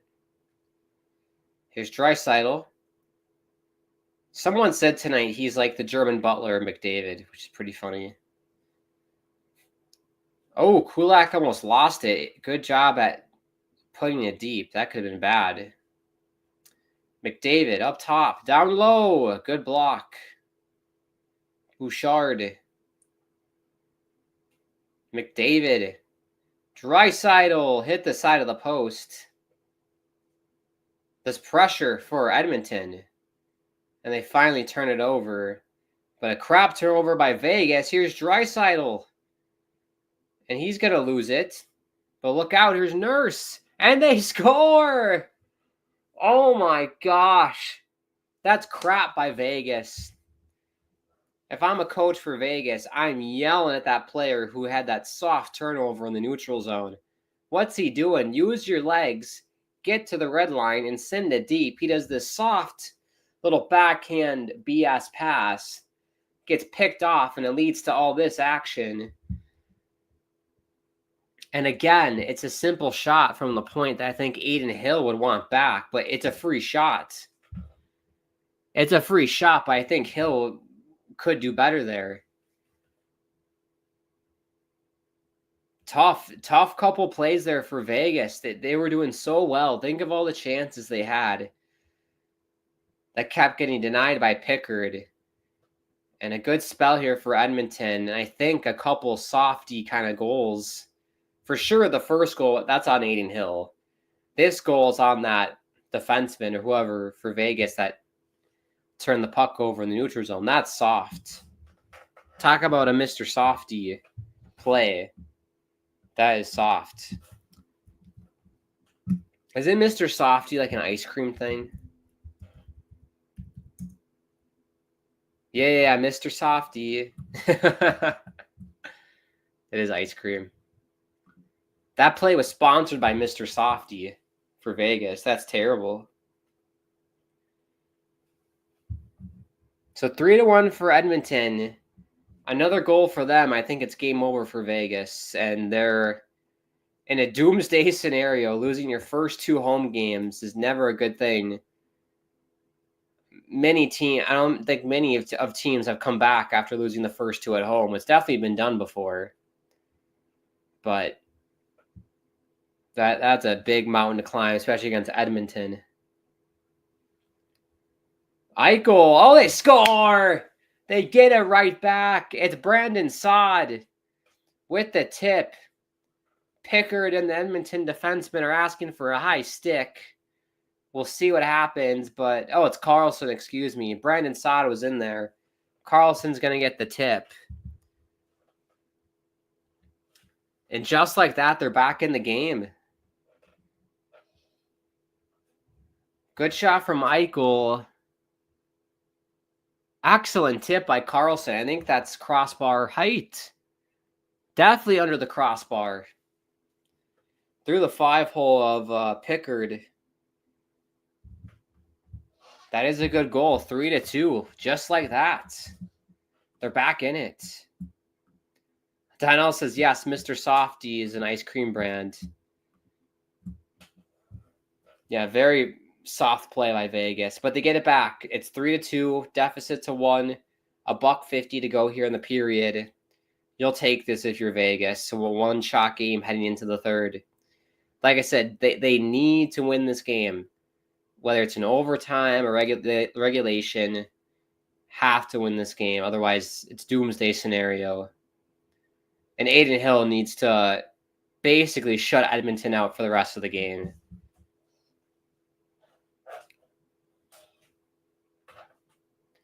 Minute 38 to go. Hill cover.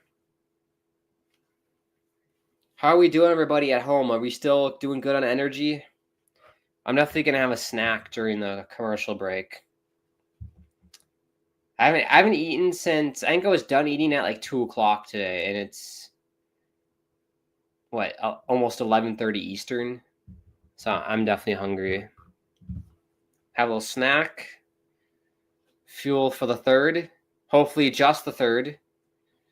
And then I can have dinner.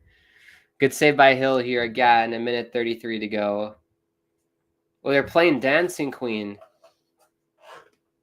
Ba-dum, ba-dum, ba-dum. Bum, bum, bum.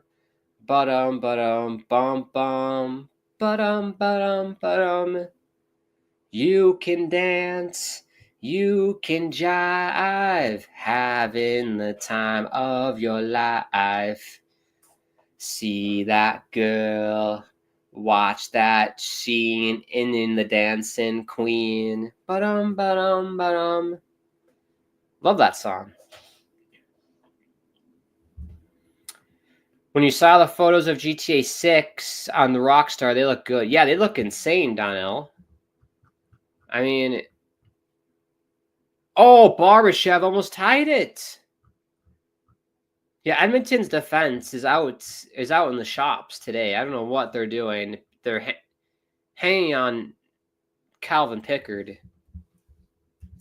I'm going to screenshot some pictures for you, Donnell. And other people watching, interested in GTA 6. They look incredible.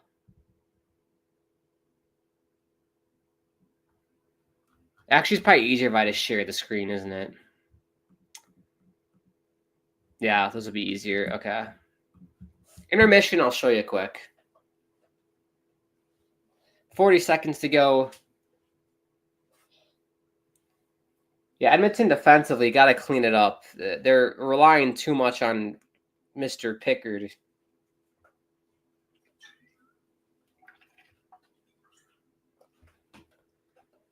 Way too much on Mr. Pickard.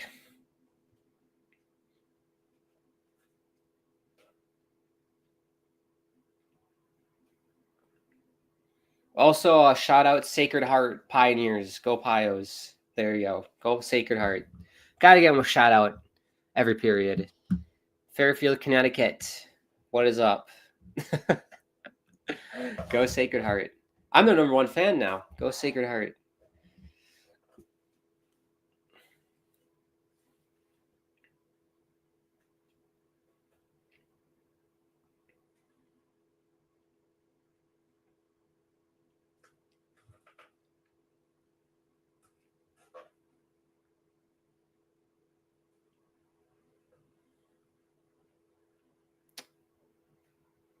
5 seconds to go. Anything going to happen here? Got to shoot. Oh, at the bell.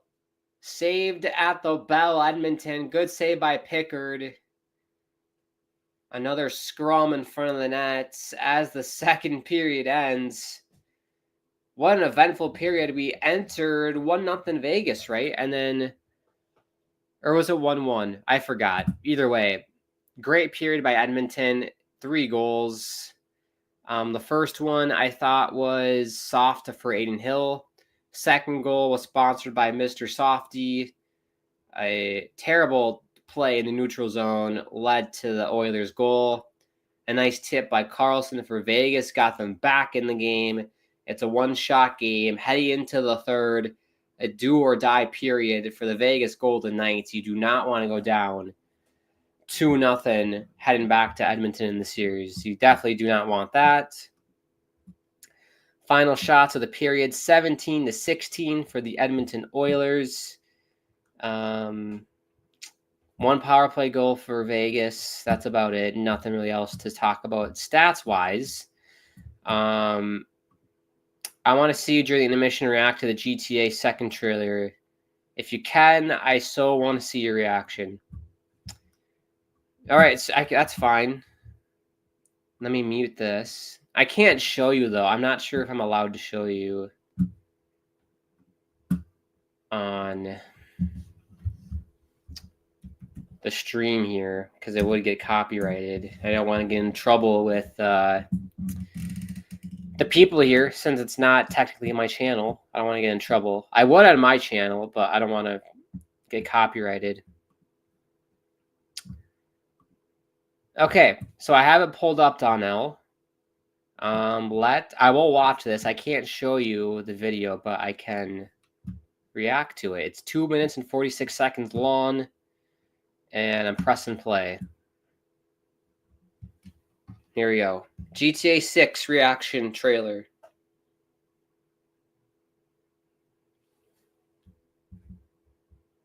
That's crazy. The graphics. Wow.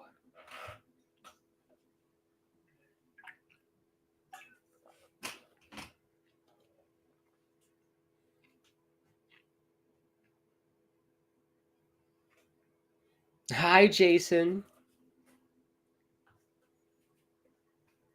He's a thief, Jason.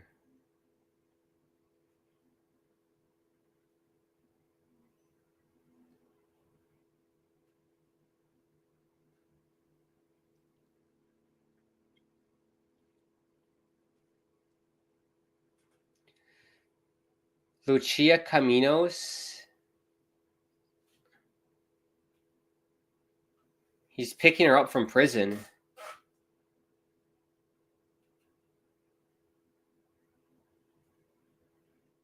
Hey, Lucia, want to come back to my place? Is what he's saying. Oh, yeah, there we go. Wow. They're getting busy. Oh, wow.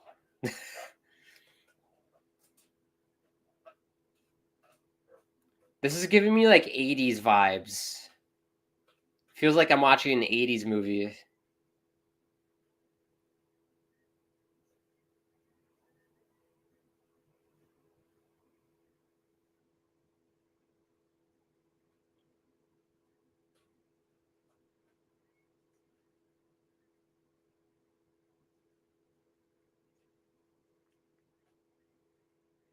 Brap, brap, brap.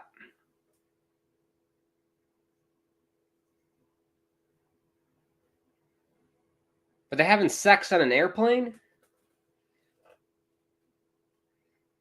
Only in Miami. Strip club, of course. Phil's ammunition. Man, all they do is have sex, those two.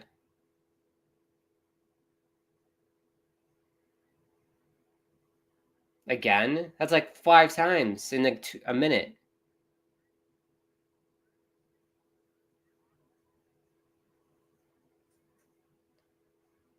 I like that, Donnell. That looks really good. Music is fantastic. Like I said, it reminds me of an 80s movie. The graphics look incredible. Wow, wow, wow. Graphics look incredible. Love it, love it, love it. Yeah, it seems like all you're going to do, Donnell, is have sex with the two characters. I mean, they're keep it in your pants. Jesus. That was like 5 times I counted they had sex in the ad. Crazy. Well, all right, that is the second period. The timer on ESPN says we'll be back in 13 minutes, so I'll see you then. I'm going to grab a snack and fuel up for this final period.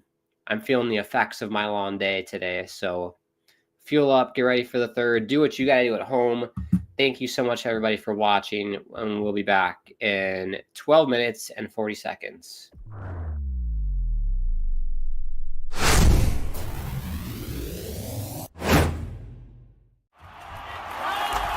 Whether you're looking for courtside or upper deck, opening day or opening night, comedy or concerts. With Game Time Picks, we make buying tickets easy by serving up only the best deals on sports, music, and shows. What time is it? It's game time.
Hello, everybody. We're back for the start of the third period, the thrilling conclusion.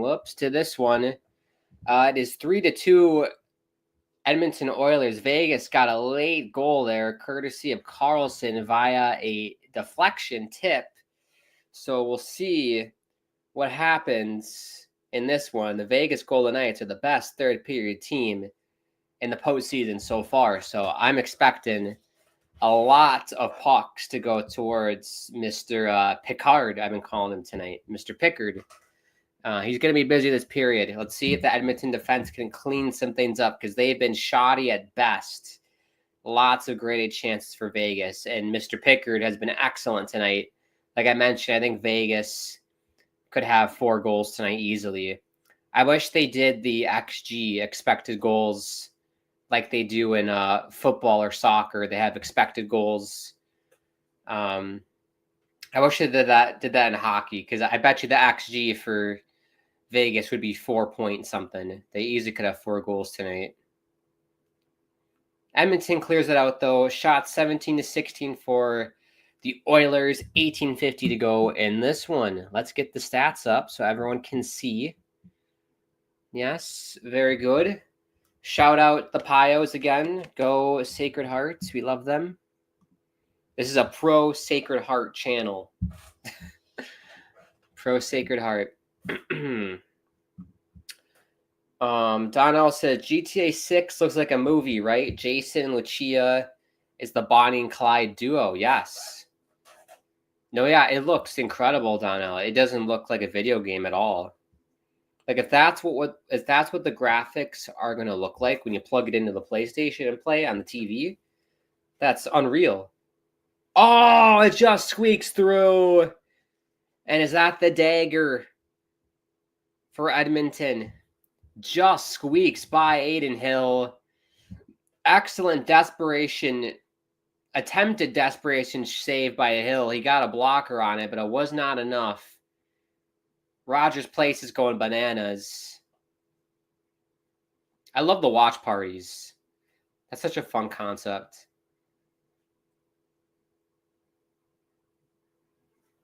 Yeah, take a look at this. Good pass. Just squeaked through. Hyman for Kane. Went off Petrangelo. The leg pad of Hill and somehow squeaks through. Unlucky break for Hill, but again, you gotta have better defense if you're Vegas. I get you're trying to get a goal here in the third, but that's got to be tighter. The D coverage there. But 4-2, I think that might be a dagger. We'll see how Vegas responds, but I think that might be it.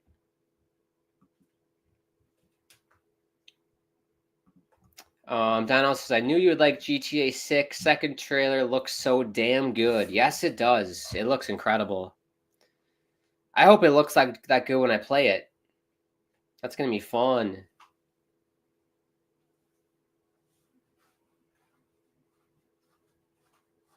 I hope it's as fun as GTA 5, because I think GTA 5, I haven't played many video games in my life. That's probably the most fun I've ever had playing a video game is GTA 5. I think the best graphically, if that's a word, looking game I've played is probably Red Dead.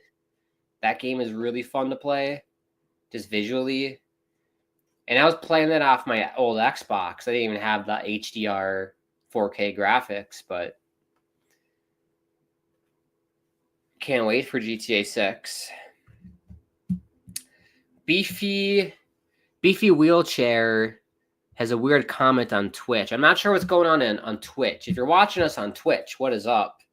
Not sure what you guys are doing on Twitch, but Beefy Wheelchair, we don't have the stream booth thing, whatever you're talking about, so not sure what's going on there. Twitch sometimes is a bit odd. You get some weird people on Twitch. Twitch is a cool place, though. I've thought about going live on Twitch before, like on my own for gaming. I just prefer YouTube, going live on YouTube. It's just so much easier.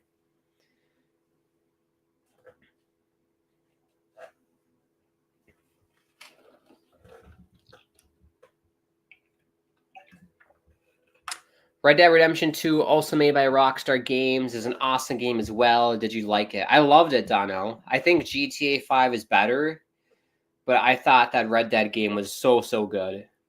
I never finished it, though, because like I said, I started it on an Xbox, and then on my birthday last year, I got a PlayStation, played it PS5, and you can't cross-play. Like, I can't save it on my Xbox and resume it on the PlayStation, so I just never got around to finishing it on the Xbox, so I guess I'd have to start over on PlayStation.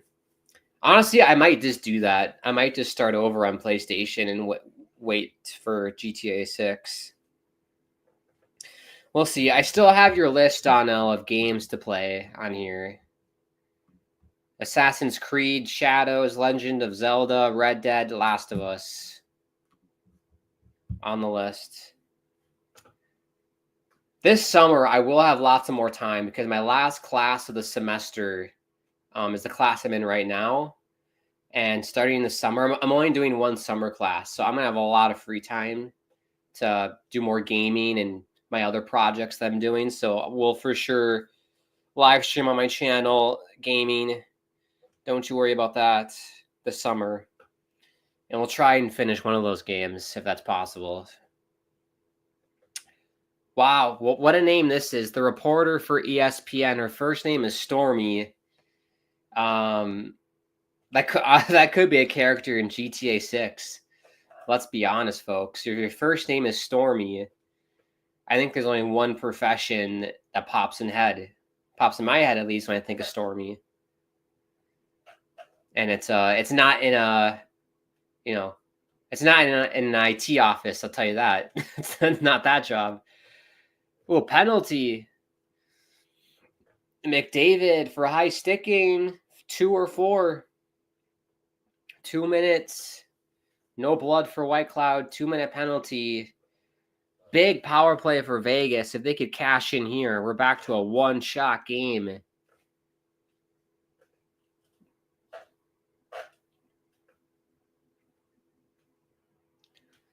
Let's take a look. Yeah, it hit the post and then bounced into White Cloud's face. That's got to hurt.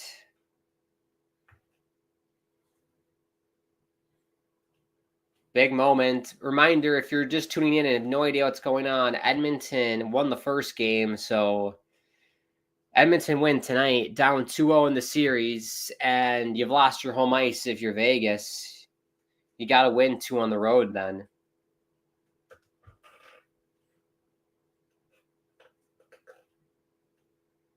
Here's Theodore for Eichel. Down low for Stone. Back for Eichel. Trying to set it up, Jack Eichel in the corner. Whoa, what a play! Jack Eichel, I was like, what's he doing? He's just got his hand on his dick in the corner, not doing anything. What a pass by Jack Eichel to find, I forgot his name, backdoor. And beats Pickard. You can't do anything about that if you're a goalie. It's Victor Olofsson again. He got the other power play goal. Look at Eichel. I'm like, what's he doing? Hand on his dick, move the puck. Finds Olofsson. Far side. And puts that thing in a perfect spot past Pickard. Nothing he can do. Again, the defense for Edmonton. What's your number one job if you're on the PK? If you don't know at home, you never let cross-ice passes through. Never let them through. That's your number one job as a PK. Let them paint around on the outside. That's fine. Cross-ice passes is no-go zone. You got to block those. And again, they let one go through for Olofsson. But we're back in the game, 4-3. We're back as if I'm a Vegas fan. I'm a neutral in this one. 4-3, one-shot game. Folks, I love hockey. It's been a long day. I'm just hoping for a regulation game tonight. But we will stay live, of course, if it does go into overtime. Oh, that shot goes wide. The snack helped. I had a snack in the intermission. That helped.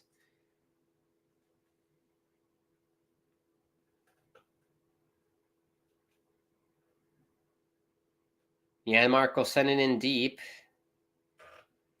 That fourth goal by Kane might be a dagger. We'll see. Hill's going to cover. Another little skirmish in front of Hill. The fans in Vegas love it. Let me know at home if you've ever been to Vegas in general and or have seen the Golden Knights play. I've never been to Vegas. I don't have a whole lot of interest in Vegas. The Vegas Strip is not really my kind of scene. I'm more of a Pacific Northwest, mountains, rain kind of guy. Also love New York City. Who doesn't love New York City? That place is awesome. But yeah, I've never been to Vegas. I'd love to go to it someday, and then I'd love to see the Golden Knights in person. My goal is to see every stadium in the NHL. That's definitely a bucket list item I have to do, is to travel around and see all the games.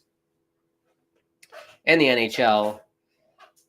Imagine if you were able to visit every NHL, AHL, ECHL, and college hockey stadium in the United States.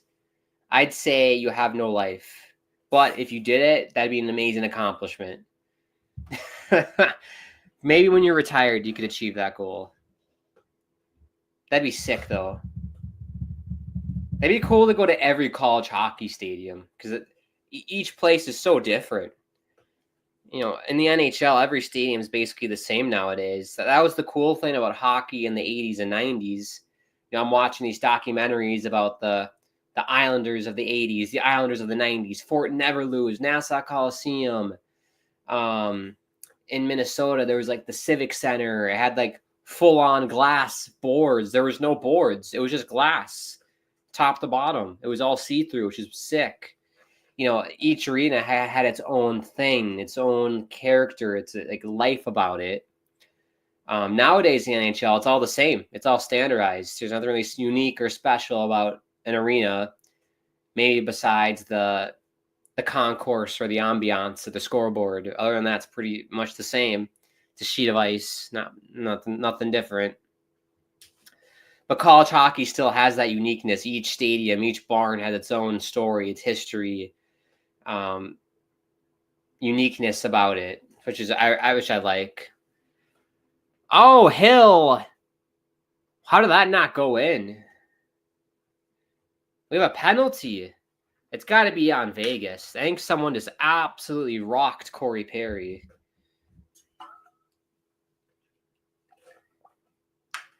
Riley Smith is going to go for cross-checking. Oilers to the power play. Not the recipe you want if you're the Vegas Golden Knights. 13:59 to go.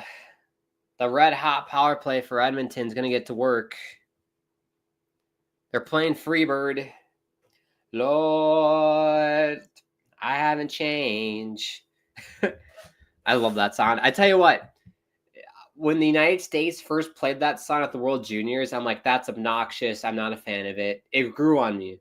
And now I love it. Hopefully that's the goal song for Team USA at the World Hockey Championships tomorrow. Team USA kicks things off. Let's talk about that for a little. A nice filler for the commercial break here. Love it when that just happens organically. Let's pull up the roster. We have a final roster. Well, it's not final. Once the second round ends, sometimes players will join late, mid-tournament. That does happen. But this is the roster for Team USA. I can pull it up, actually, if you're interested. WD. And then, Donna, I will show you the pictures. Let's do the pictures first. That's quick. The GTA pictures. Do I have that ready to rock? No, I don't. I think I switched it. Pull it up quick. Lord, I haven't changed. Won't you fly high? 'Cause I'm a free bird, yeah.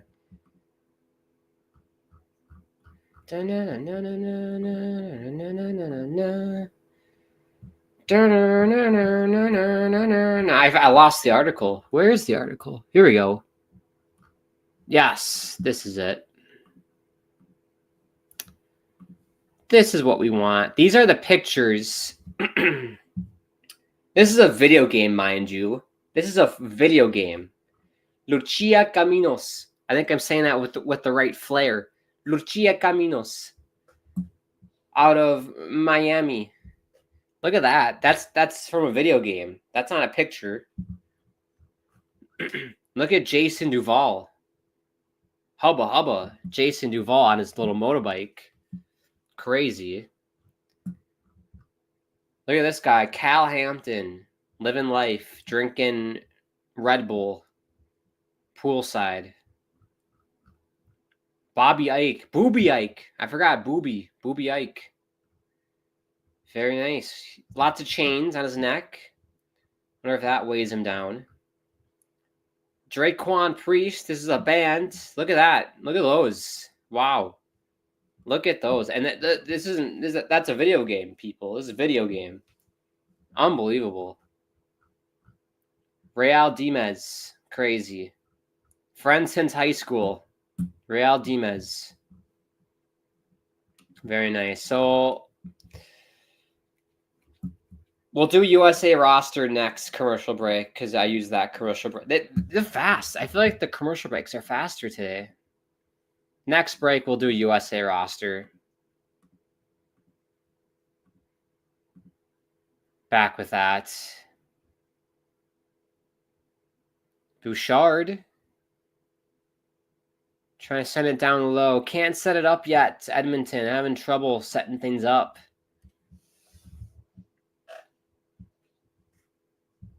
I'm not sure who the Sacred Heart jersey is working for in terms of luck.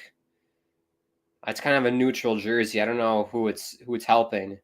It's white, so it might be helping Edmonton. Here's Bouchard. Nugent Hopkins. McDavid. Lost the handle. Good stick by Stone. He's got the big knob. Maybe the big knob helped him poke check that puck out. It's always good to have a big knob. That's what she said. Put that on a t-shirt. Grant, it's always good to have a big knob. That'll be on my tombstone. Refs want a penalty. They ain't going to get it. Here's Henrique. Sends it down. 18 seconds to go on the Edmonton power play. 12:10 to go in the period. Refs who suck is the chant.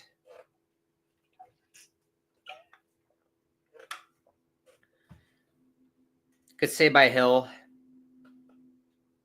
Full strength. Good kill by Vegas.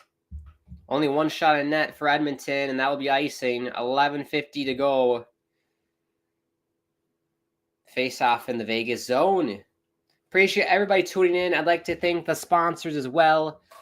Game Time and DraftKings. Use the promo code THPN for both. With Game Time, $20 off your first purchase. If you want to go to a live event, use that code. You deserve the code. Save $20. Use that for parking or drinks or whatever you want. Anything. Use it for a jersey. Get a jersey. I love jerseys. Maybe get one of those. But yes, don't forget to follow us too on our socials. At hockeypodnet is the Insta and Twitter. Check me out on Twitter. @GrantAkeem is my handle. @_Akeem is the gram and the tickety talks. If you like the dancing and the singing that I do on here, check me out on the tickety talk. I'm just kidding, but you can still check me out there. I don't really sing and dance like a lot of people do. It's a bit awkward. Like the people who film themselves in public, like it's just weird. Like imagine you're trying to do your day-to-day life and then there's someone dancing in front of their phone. It's just a bit odd. But it's the world we live in. Some people rely on that for money too, which like on income. Like I can't believe like people you can make a living, like a good living, simply by posting a video on TikTok or live streaming on TikTok. It's crazy. Like you can make, I don't know, there's people that make like millions off that. What a world we live in. Maybe I should start taking that up, doing some dance moves. Oh, fun news. I got a new camera. It's like, it's not for any of this setup. It's just for my vlogs that I do when I'm playing goalie. DJ Osmo 5 Action Pro. On my YouTube channel, I film myself playing hockey every Sunday. So check me out on YouTube. Akron Akeem is my YouTube channel. And new camera. So it should be good. Shoots 4K. I think it can shoot up to 4K, 120 frames per second. So you can get super slow-mo.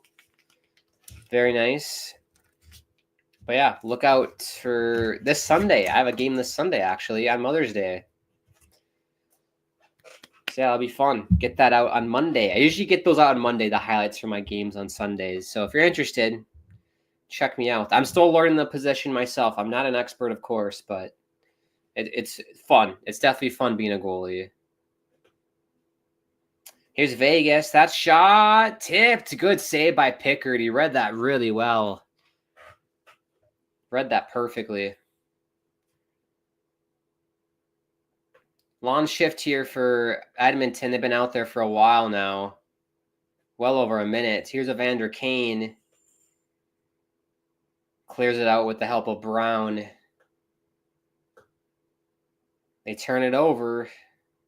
Vegas back in the offensive zone. Stone, that rhymes. That shot by Theodore gets blocked. I think it hit Jack Eichel in the face.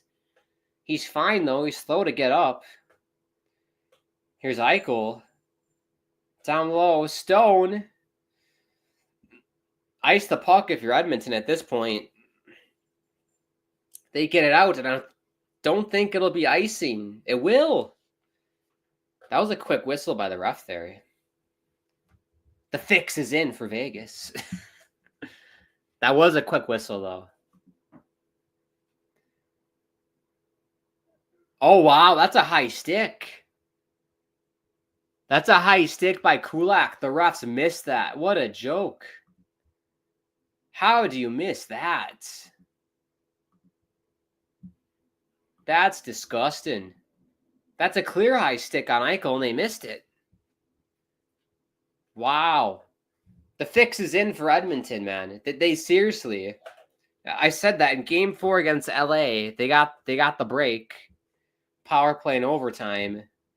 They get a massive break there. Definitely should have been a power play for Vegas. Hand pass on Vegas. Eichel's talking to the ref. Fair play to Eichel. That's a terrible missed call. Crazy. 1-goal game. Another TV timeout. Let's do roster for Team USA.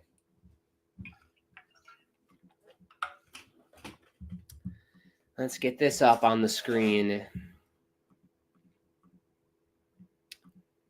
Probably hard to see, though. It's okay. Let me zoom in a little. This is Team USA. If you're Canadian, I apologize. I don't apologize, actually. I am a proud American. Here we go. Team USA roster. You can see this nicely. Very good. Very good. So we got Matty Beniers from the Kraken, who I like. Zeev Buium, who's going to be amazing from the Wild out of University of Denver. The different Pioneers, the other Pioneers. Logan Cooley, University of Minnesota, plays for Utah. Love it. The goaltending is where I have an issue from. Joey Decord. Great goalie for Seattle. Good story, but is he the best available out there? Joey Decord, like really?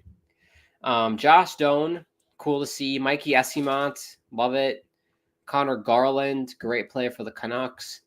Cutter Gauthier, love him. I'm a big Cutter Gauthier fan.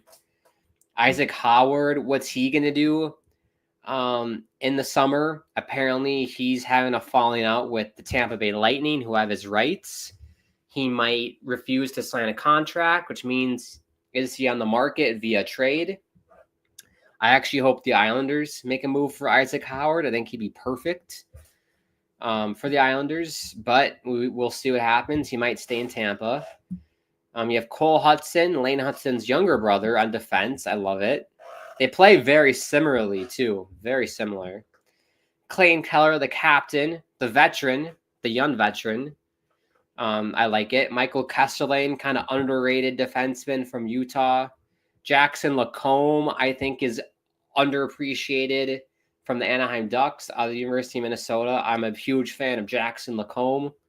I think he's going to have a great tournament. Mason Lohrei, Michael McCarron, Frank Nazar, Drew O'Connor, Andrew Peak. You got Shane Pinto, University of North Dakota. He's a great player from Ottawa. Brady Shea, another Golden Gopher. Assistant captain. Captain Slankinski, which I like. He's from Western Michigan. He's from Minnesota. I think he's from Warroad, Minnesota, which is way up north.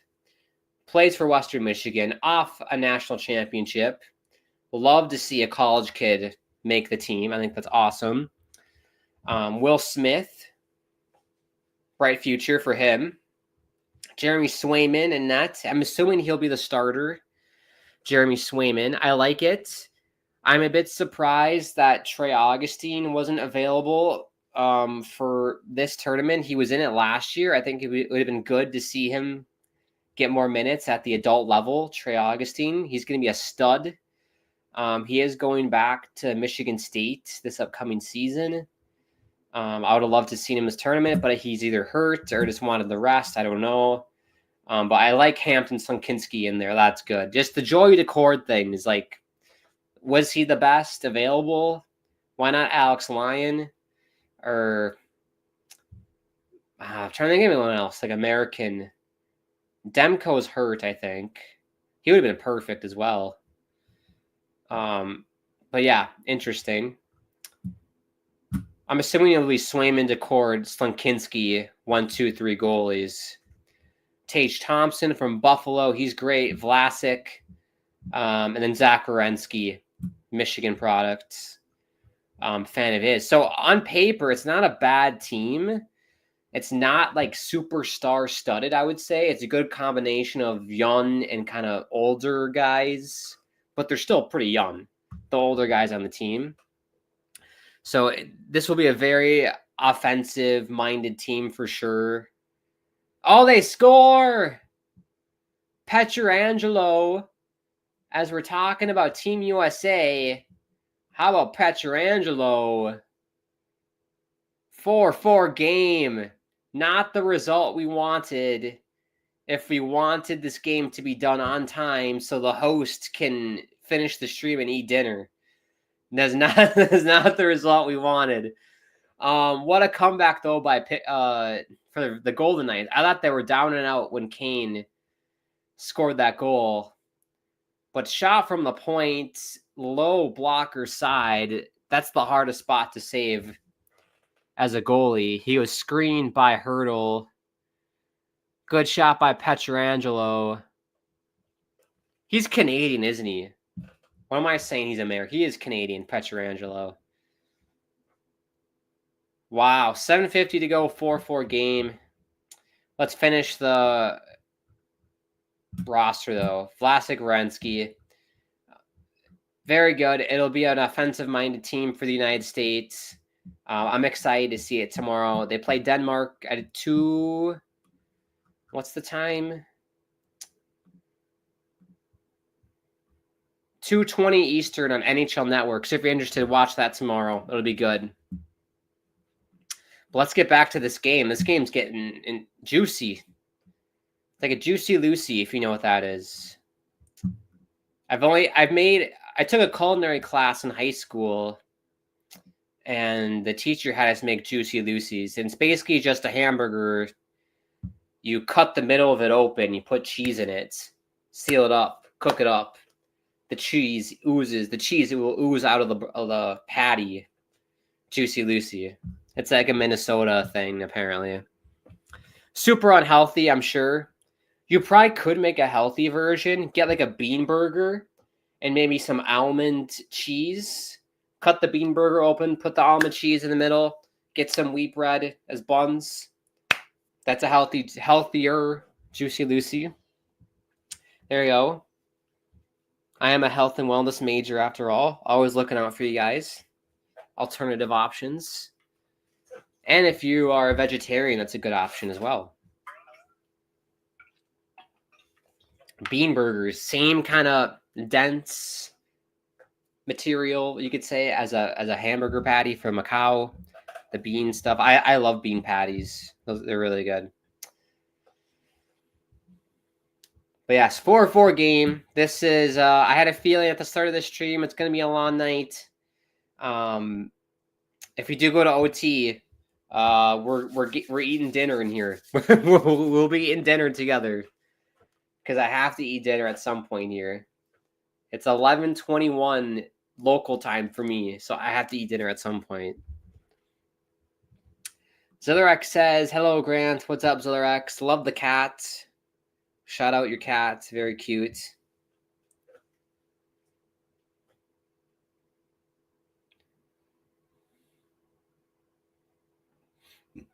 Oh, yeah. Hurdle fell on Pickard's left leg.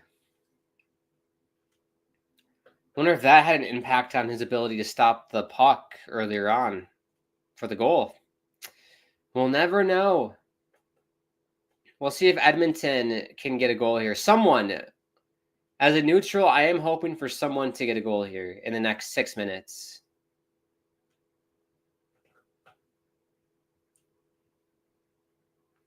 Riley Smith turns it over. How do you feel about the first overall pick for the Islanders, and who is your team to win the cup, says Zillarex.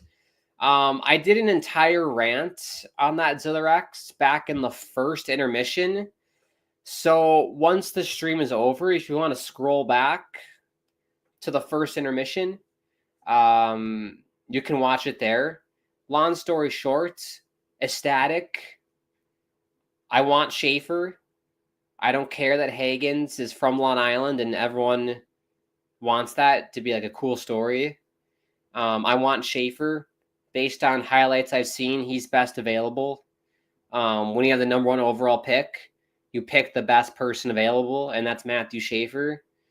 The only way I'd consider moving down is if either a San Jose or a Chicago Blackhawks offered us the king's ransom for that number 1 pick. Like, it'd have to include multiple first-round picks, maybe a top prospect from one of the respective teams. Then I would consider moving down and then selecting Hagens. But I think selecting Hagens alone, just getting Hagens without the supplemental pieces, is a mistake. You got to go Schaefer. It's either just Schaefer or Hagens plus whatever assets you accrued via the trade with San Jose or Chicago. That's kind of long story short how I see that. So the Rex. I'm not sure what you think. Are you in on Hagens? Because the fan base is kind of split on Hagens or Schaefer. So let me know. And then who do I think is going to win the cup? Oh, I had Edmonton. I think it's going to be Edmonton, Winnipeg, Florida, Carolina will be your final 4. It'll be a Carolina, Edmonton final. I'm going Edmonton. It could be Edmonton, Florida again. Who knows? Or maybe it's Toronto. Imagine Toronto, Edmonton in the finals. That shot goes wide for Edmonton. Trying to get a goal late. I think we all would appreciate it if they did.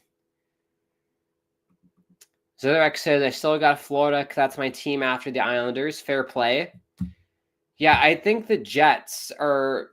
I like the Jets. They're like my 3rd favorite team. So I'm a big Connor Hellebuck fan. So that's kind of the team I'm kind of pushing for in the postseason. But yeah, a lot of my other teams are out. Everyone else is out. That's why, like, besides the Jets, I don't have any jerseys for the teams that are in it. So that's why I'm wearing the Sacred Heart Pioneers jersey tonight. Keeping it neutral. Nick Waugh with a nice block. 3:56 to go. Puck goes out of play. Shots 26-25 for Edmonton. 4-4 is the score. We'll take our final TV timeout of the third period. Will we get a goal, or are we heading for more hockey tonight? Overtime. Zotherek says they should take Schaefer. Yes, I agree. Good that we agree. It'd be cool for Higgins to be with his childhood team. I think that would have him maybe have more pride when he's playing. Yes, very true.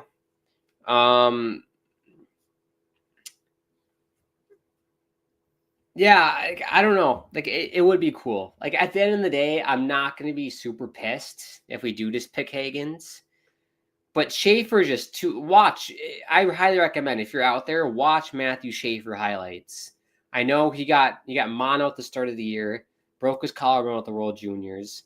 He's only 17 years old, for God's sakes. The way that he just dangles through people, the way he can glide, his skating, the technique, his vision, it's so good. And he's only 17 years old. He's the youngest kid in the draft. Let him develop another year in the OHL. I mean, sky's the limit for that kid. I mean, seriously, like, you got to take Schaefer. What I've seen out of James Higgins, it looks like he's going to be like a solid center. He isn't like flashy or super fancy. He has good vision. He's not like, I wouldn't say he's like the best skater, Higgins.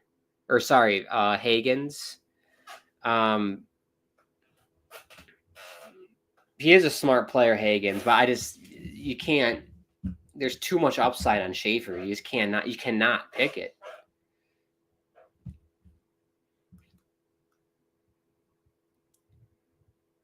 But yeah, I have a bad feeling, Zotherek, that ownership is going to force our new GM to pick Higgins because it'll get butts in seats. Which sure. I mean, it's cool to have a hometown kid, but like, if you want a hometown kid so badly, get Sonny Milano. Get Sonny Milano on the team if you want a hometown kid. When you have the number one pick, it's your responsibility to pick the best player available. You don't screw around with that. You've been given a gift by Gary Bettman. You got to take it. Please no overtime. I have to go to school, and Vegas or Edmonton just score. I'm with you, Zilrex. I need someone to score the next 3:56. Otherwise, I'm going to have another long day tomorrow because I still have to eat dinner. So, yeah, I will have to do some adjusting with the setup so I can eat dinner. My standing desk will go down. I'll be sitting. We'll make it happen, though. That's the pro and con of doing playoff hockey. Oh, a shot goes wide there. Stone up top. Come on, Edmonton. Shot save. Rebound. It's loose. Oh, it goes wide. Next goal. I'm going to be the happiest over the moon kid on the planet if someone scores in the next 3 minutes. It would be like if the Islanders scored a playoff goal.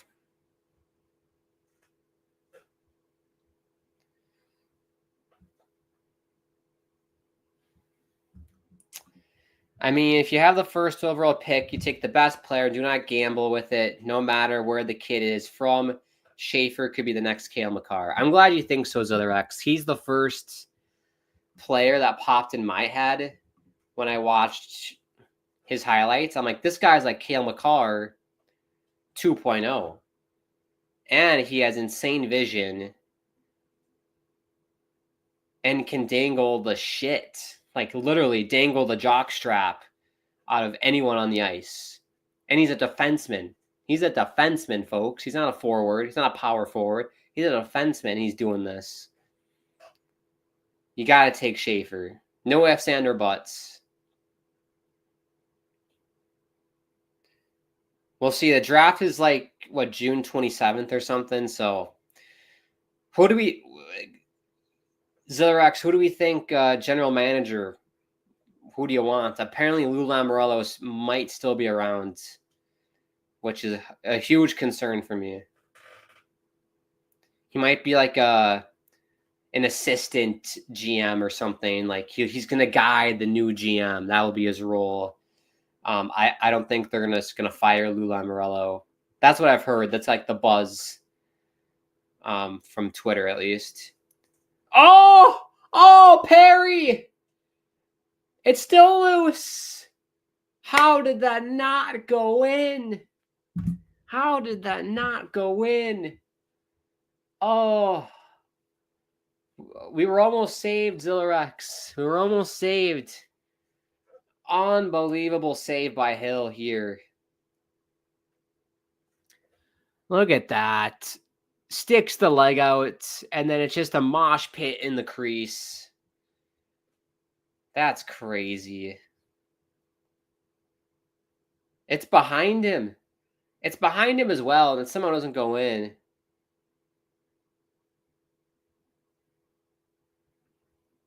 That's crazy. How does that not go in? Zillarex says, I swear if they keep Lou in the organization, I will be pissed. That's what it sounds like, Zillarex, so be prepared. I can show you a tweet from Chris Botta.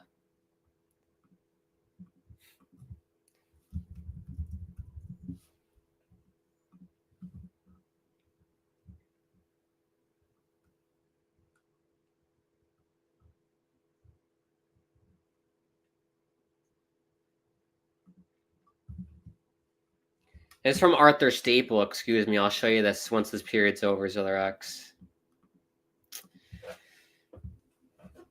Zillarex says, damn it, I want to sleep. I want to eat and then sleep.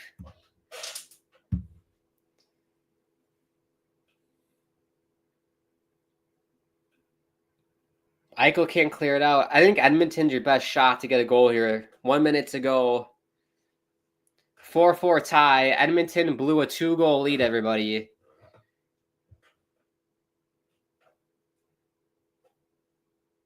Here's Barbashev.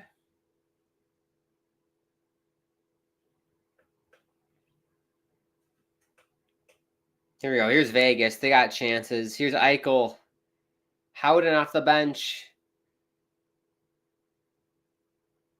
30 seconds to go. McNabb. Theodore. Shot goes wide. Puck's on net. Puck's on frickin' net. Here's Schwab behind the net. 20 seconds to go. Go Knights, go. Here's Eichel. Up top. Back for Eichel. McNabb. Oh, he missed the net with 10. McNabb. Eichel. Oh, that just missed. And that's going to do it. Oh, we're heading for overtime, everybody.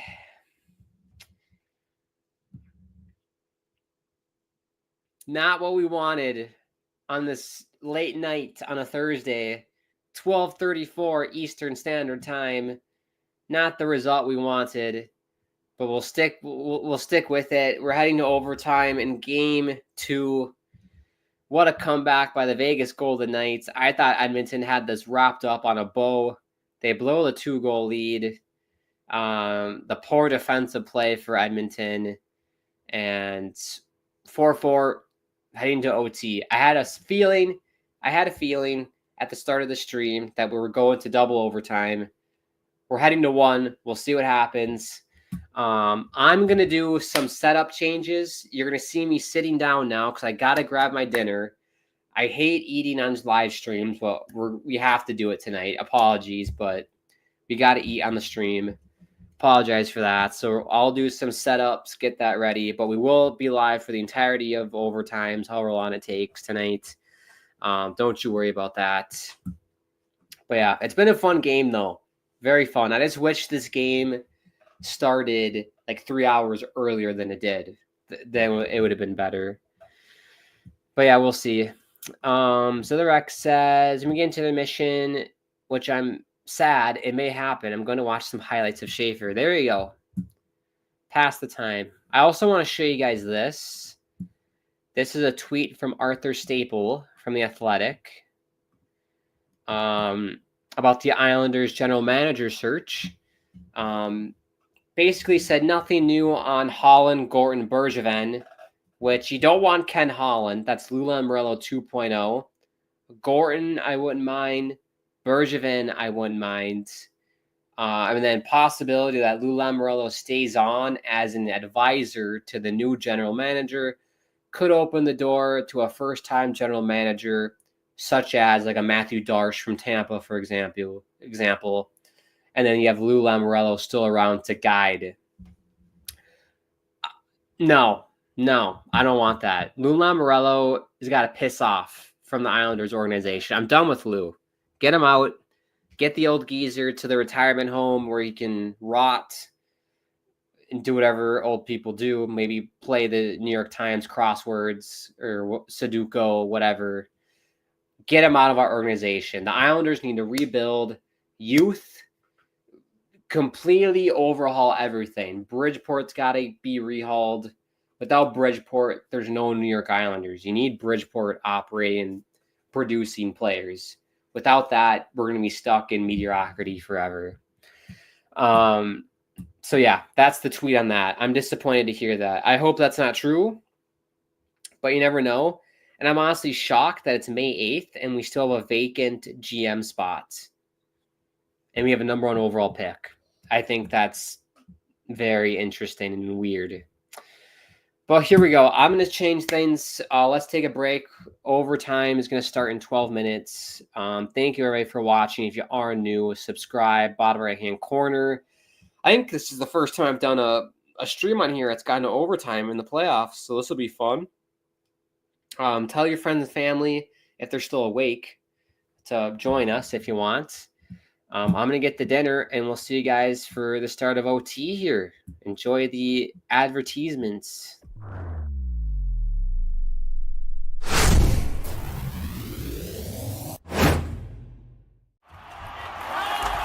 Whether you're looking for courtside or upper deck, opening day or opening night, comedy or concerts. With Game Time Picks, we make buying tickets easy by serving up only the best deals on sports, music, and shows.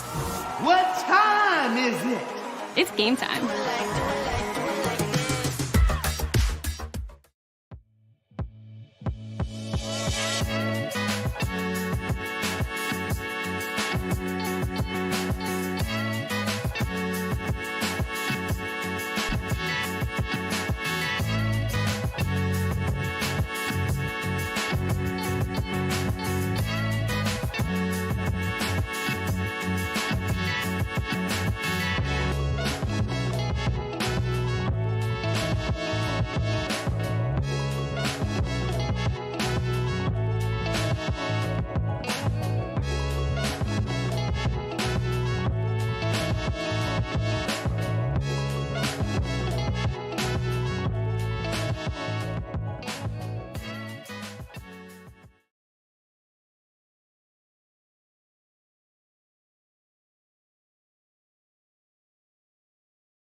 Hello, everybody. We're back for the start of overtime here. Bear with me. Brand new setup. I'm having my dinner. I have no idea how long this is going to go. It's continuous overtime, so we could be here all night. Hopefully, all you guys can hear me. I know visually it's not super appealing, but it's what we got to do. I brought out the table to have my dinner on and the chair. I see you guys here. I can see comments still, so we're all good. But yeah, what a night. 4-4 game. Good comeback by Vegas. Let me know in the comment section who you got in this one. I think it's got to be Vegas. They got the momentum, right? It would be very Edmonton, though, if they got a power play and won it. That'd be very Edmonton. Well, let's pull up the stats so everyone can see. Puck is down. Let me know. It's got to be Vegas. I think Jack Eichel, he's been hot tonight. Or it could be Olofsson. He's on a hat trick watch. Could be Victor Olofsson. If you're wondering what I'm eating, we have flatbread pizza tonight. So it's like cheese, some, I think, spinach, other vegetables on flatbread. That's what I'm eating. There you go. Lots of it. I cut it up so I'm not too messy. Eating it pizza with the fork. Bear with me. Pietrangelo shot goes wide. See, at this point, it's like I did so much setup during the intermission to make this work. I almost want this game to go multiple overtimes. Because imagine I do all this work and the game just ended there. I'd be like, really? Really? But yeah, let me know in the comment section or it's live chat who you think is going to win. Thank you. Oh, he missed. How does Olofsson miss? He's on the hat trick and he missed. Oh, that's ridiculous. Follow us on our socials, by the way, at hockeypodnet. It's the Insta and Twitter. Check me out on Twitter, at Grant Akeem is my handle. We're 9 minutes away from midnight here in the Central Time Zone. It's been a long day, folks. I've been up since 6 a.m. Here comes Edmonton. They'll send it down low. It has the sense that it's going to end soon, right? I feel like it's got to end immediately. Good save by Hill. Zarek says, I'm back, and Schaefer's a beast. Yes, he is. He's beast mode. I mean, it's crazy. Him just dangling through, the way he can just dangle through people is unreal.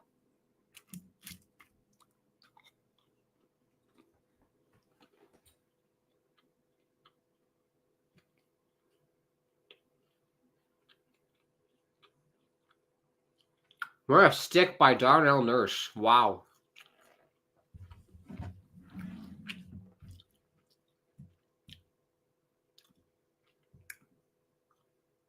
Comments were saying that Hagens and Misa are better. I don't know what they're talking about. Yeah, they're idiots, Zillarex. They're clowns. They don't know what they're talking about. I'm not trying to bag on Hagens, but I tell you what, if Hagens is from Texas or Arizona, I don't think there's an argument, right, about taking Schaefer or Hagens. You're going to take Schaefer. I don't think there'd be any argument. It's the fact that he's from Long Island that people, they get boners about it. And they're like, oh, we got to pick the Long Island guy. You got to. Can't do it. You just can't do it. Another good save here by Mr. Pickard. 17:20 to go. Still 4-4 in this one. We're playing continuous OT, everybody. Never going to end. I don't know what they're talking about. The passing's great, yes. Offensive awareness is great, yes. I just wish the highlights showed the defensive plays. Yeah, honestly, though, you don't pay Cale McCarr to play defense. He's a fourth forward on the ice. I'm not super concerned about him maybe not being responsible defensively Because one, that's easily fixable. You can teach someone how to be more responsible easily and play defense. That's not hard.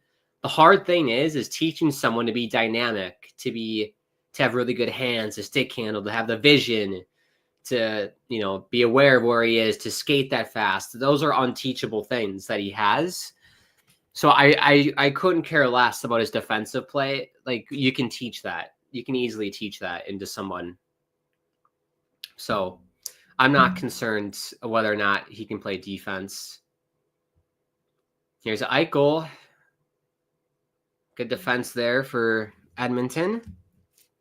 I just hope I don't take a bite at the wrong time. Like, I'm chewing and then a goal happens. Don't want that.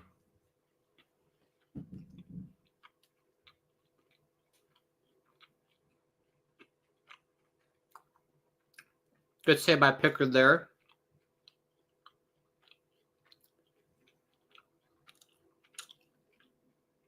This is a first for me, by the way. I've never eaten and done a live stream before. This is a first, having dinner at like midnight.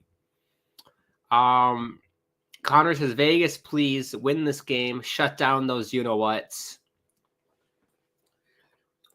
Yeah, I flip-flopped, Connor. I was team whoever was in the lead, please win in regulation. Now I'm like, I guess I'm back on Team Vegas. I was on Team Edmonton in the third because they had the lead. And I'm like, just end this. Because I'm a neutral. But now I'm like, I guess let's go Vegas. Tie the series up.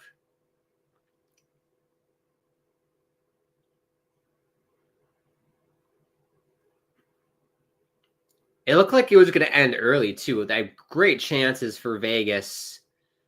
Like a minute in, and they couldn't cash in. The empty net, and they missed. That shot goes wide. Here's Hurdle. He's double teamed. That's never good. Oh, it might be good in some situations. That shot goes wide. Here comes Edmonton, Zach Hyman. Yeah, and if the... Oh! Here's Saad. This is a busy overtime. If the Islanders need a type of defenseman, it is one that can serve mostly as another forward on the ice. Yeah, because we don't have any puck-moving defensemen, really. Like, Nick Leddy's gone. It was Devon Taves, and, Lou Lamoriello can do one with the Devon Taves nonsense. Second-round pick for Devon Taves, my ass. I'm still pissed about that. Noah Dobson can move the puck, but he's not super dynamic in his skating ability. He does provide offense. Terrible defensively, Noah Dobson. Like, his defensive play is in shambles. He cost us so many goals last season, Noah Dobson. But I get it, though. He's not like a stay-at-home D-man. But he made some boneheaded plays last year that even I was like, really, Noah? Like, what are you doing? So... yeah, you can't not pick Schaefer if you're number one. You cannot do it. You gotta pick Schaefer. Instantly changes the dynamic of your prospect pool and the future of your franchise because you have Schaefer and Dobson. That'll be your number one pairing for many, many, many, many years. Oh, what a bad play. Nick Waugh. What a prat. Nick Waugh. That's dirty. That's got to be a double minor. And that might be the game.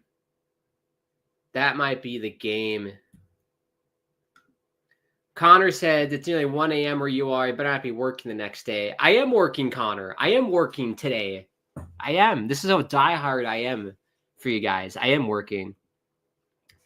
Although it is like a later shift in the day. I don't go in until like... I think like 4 o'clock. I don't go until 4. So it's like it's a later shift. So it's not that big a deal. It's a 5-minute major, but they're going to review it. It's a cross-check from Hua on Trent Frederick. That's nasty by Hua. But yes, Connor, I am working, but it's at night, so it's fine. Either way, I'm sleeping until like noon. Do not worry about it. Yeah, that might be a 5-minute major on Hua. Yeah, that's nasty. I think that should be a 5-minute major. Oh my gosh. Zitherek says, let's go Knights. Yes. So he's the safe pick for the Islanders at number 1. It's Schaefer. Everyone in the chat loves Schaefer. I love Schaefer. You love Schaefer, Donnell. Wow. 5-minute major and a game misconduct for Hua. I think it's game over, right? How does Edmonton not score on this? A 5-minute power play. How do they not score? So X says Schaefer or Misa, maybe Hagens. I said the only way you're going to convince me to take Hagens is it has to be Hagens plus whatever assets San Jose and or Chicago is going to give us. That is the only thing that I can stomach to get Hagens. It has to be Hagens plus other stuff, prospects, first round picks, draft picks, whatever San Jose wants to give us. We'll take it plus Hagens. You cannot take Hagens first overall, just Hagens. It's got to be Hagens plus. But let's watch this power play for Edmonton. Hopefully this ends in the next minute here. Bouchard's going to keep it in. It's a power play for Edmonton, Zillerex. Power play for Edmonton. I just want Schaefer. Me too. Bouchard! Saved by Hill. Hua, you goddamn melt, says Connor. You absolute goddamn melt. Just look at my pizza. He's melted cheese.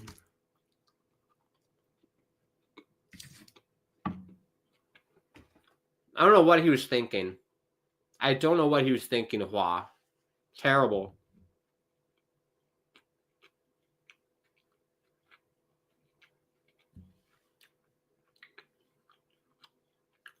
Oh!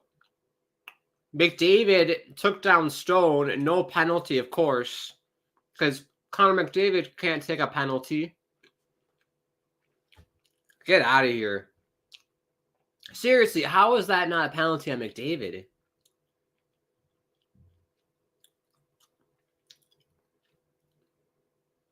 It's been a good kill by Vegas, I gotta say.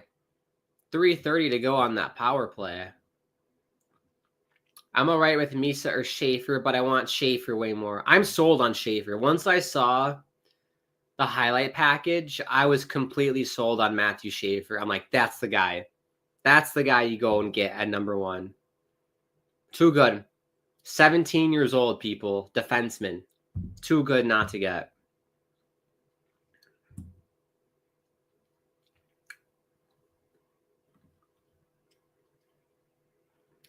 Misa's okay. I'd be fine with Misa. But I want Schaefer. Connor says, if the Oilers score, should forfeit every one of your bonuses. That was so stupid.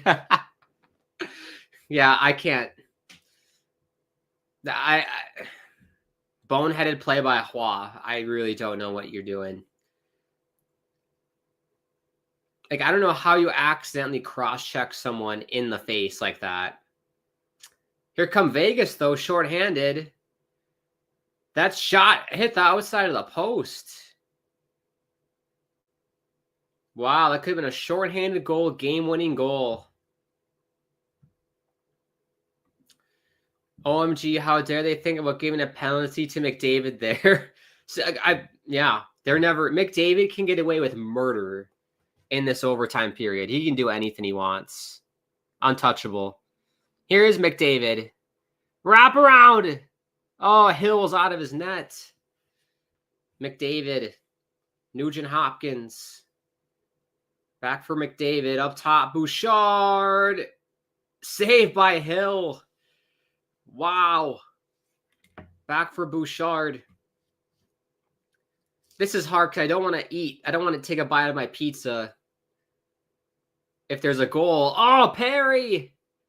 Couldn't jam it home. The right leg of Hill's able to keep it out. What a kill by Vegas. Oh my gosh. I thought this game would be over within a minute. Crazy.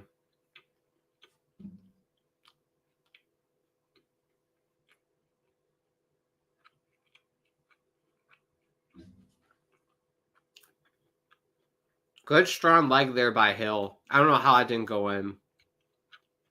Jack Eichel. Look at Eichel. Just mobs on top of him.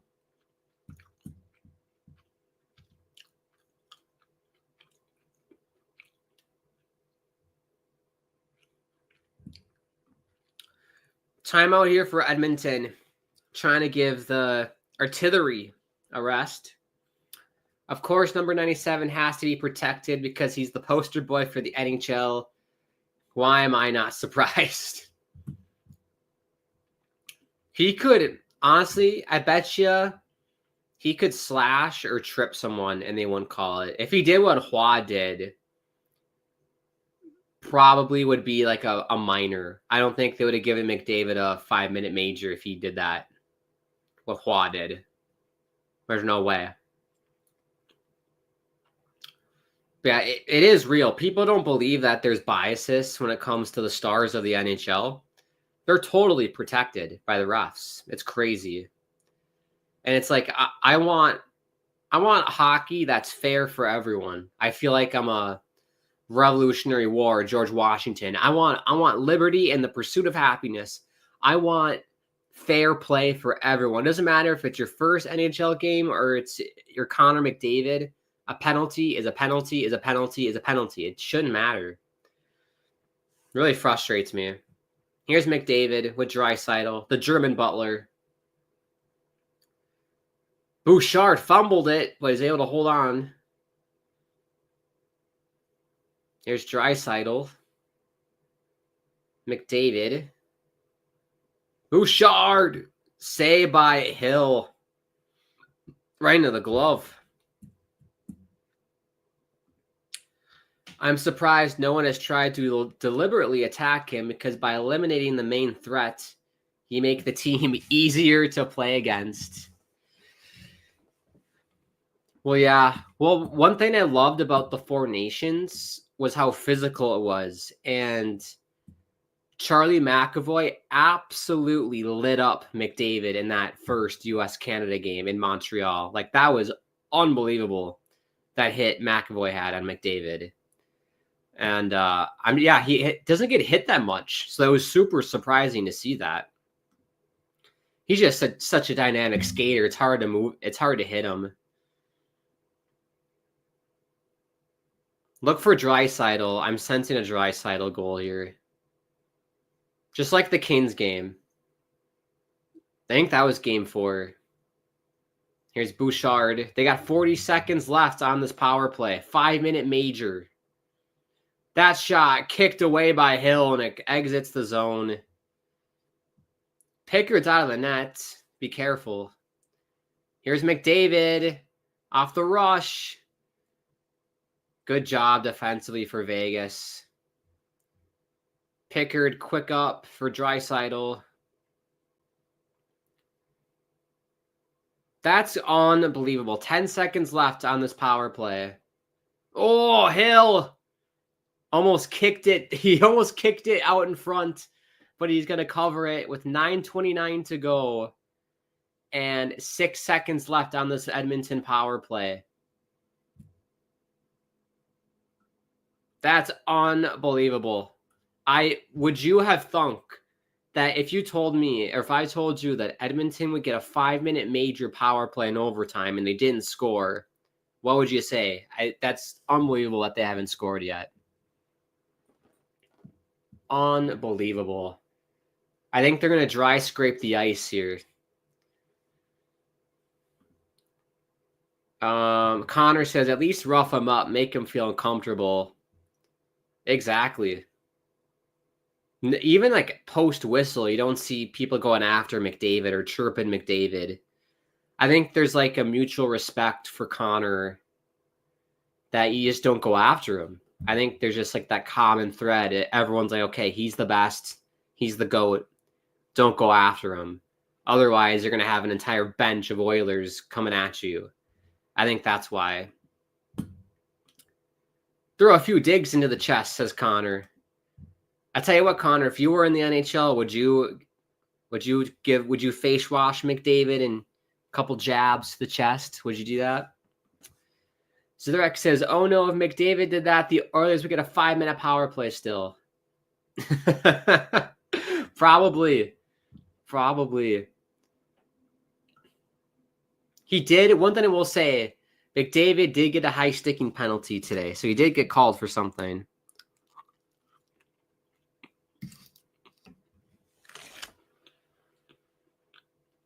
But it was for something really minor, though.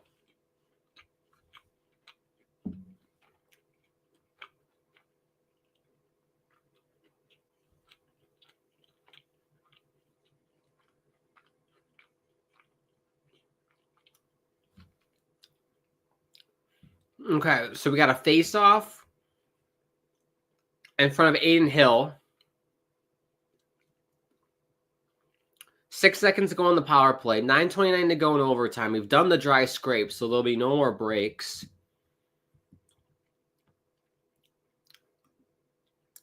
They had better turn this game around for Vegas. You would think that'd be a big momentum boost by killing this 5-minute power play. I hope so. Killing 5 times minutes against those two players. Yeah. Oh! Was that in? They're saying it hit the post. I think Hyman might have just won the game. We'll see what happens. I think Hyman won the game, but the referee said it hit the post. I swore I saw that thing go in. I think it hit the inner bar and bounced out, but we'll see what happens. The scorer person will hit the buzzer if it did go in. But it's still 4-4. That's crazy. I swore that went in.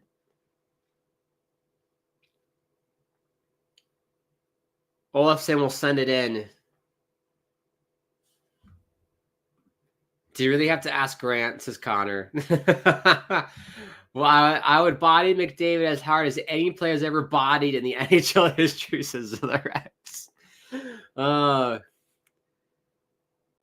You'd probably do like a Superman punch to Connor McDavid at full speed, says the Rex. That's what you would do. Saved by Pickard. It must not have gone in then, because the play would have been blown dead, everybody. So the Rex says, no. Here's the replay. Did this go in?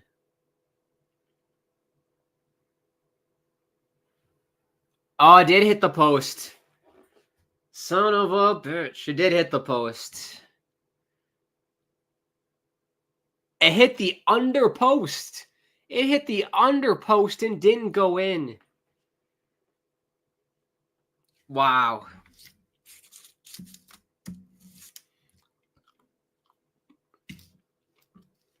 Next goal is massive, by the way, for Vegas.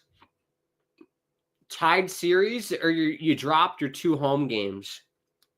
Big swing of the pendulum there.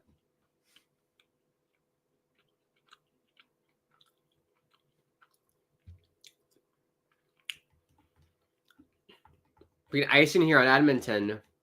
7:59 to go in overtime, everybody. If you are new to the channel, just tuning in, feel free to subscribe. Bottom right-hand corner, it's well past midnight for me. It's a late night here on a Thursday or Friday morning, so I appreciate you tuning in with me. As much of a pain in the ass this is, it is fun to watch playoff hockey this late and to eat some pizza too. I mean, what's more American than eating pizza, watching playoff hockey, hanging out with people? That's what it's all about, in my opinion. So I appreciate chilling with me. Follow us on our socials, bottom left there, at hockeypodnet, everybody. Here's Theodore. That shot got blocked.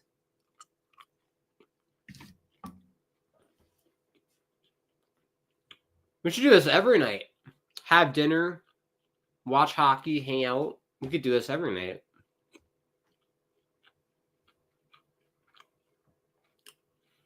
There'll be icing on Vegas, so face off in front of Mr. Hill.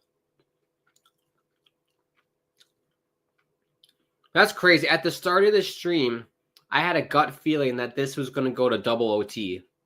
I don't know why. I just have these gut feelings. I'm like, tonight's going to double OT. I just see it. I don't know. Maybe I can see into the future. We do go to double overtime. We're looking at like a 2 a.m. for you East Coasters. McDavid throws it on net. I feel like they're double shifting this line. McDavid, Draisaitl, Perry. They're getting worked. I'd love to see ice times. If someone could pull that up. What's the ice times? Oh! What a play by Hill. I thought that was game. McDavid had a glorious chance. Smith gets knocked down. No call. Fans want a penalty. I think that's a good no call. But that chance, it just popped out for McDavid, and Hill just got his two hands out and Superman dove and kept it out of the net. Both goalies tonight, by the way, I played spectacularly. You can't blame either goalie here tonight. It's been a great performance by Hill and Pickard. Puck gets sent down. 6 minutes to go before we head to double.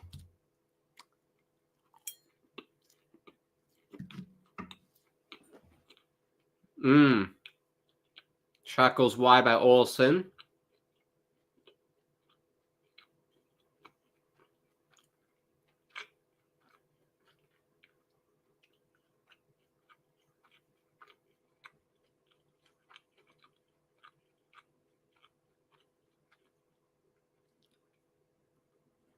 Saad sends it down low.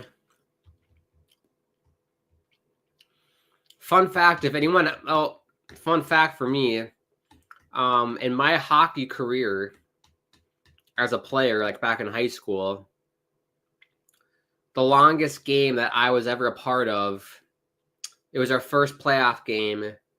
It went to 3 overtimes. We won the game in triple overtime. So a man down for Vegas. McNabb is down. I think it's a hand injury. But yeah, we won the game in triple overtime against, it was like St. Michael, some weird team. But yeah, and then that same year, we had another double overtime game. And then we had a single overtime game. But yeah, triple overtime. That's the longest game I've ever played in my life. And I think the longest game that I've witnessed in person, like live, is double. I've never seen a triple overtime game like live, like from start to finish. Like I, of course, remember the 5 OT game, the Tampa Columbus. That was like during COVID 2020. But I didn't sit down and watch that whole game. So yeah, I've never watched a game from start to finish past 2. I think we're heading to 2 tonight.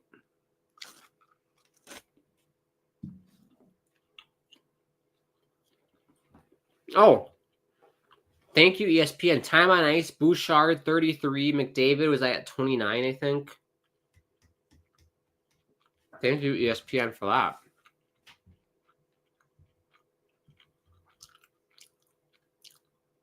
How is that not tripping?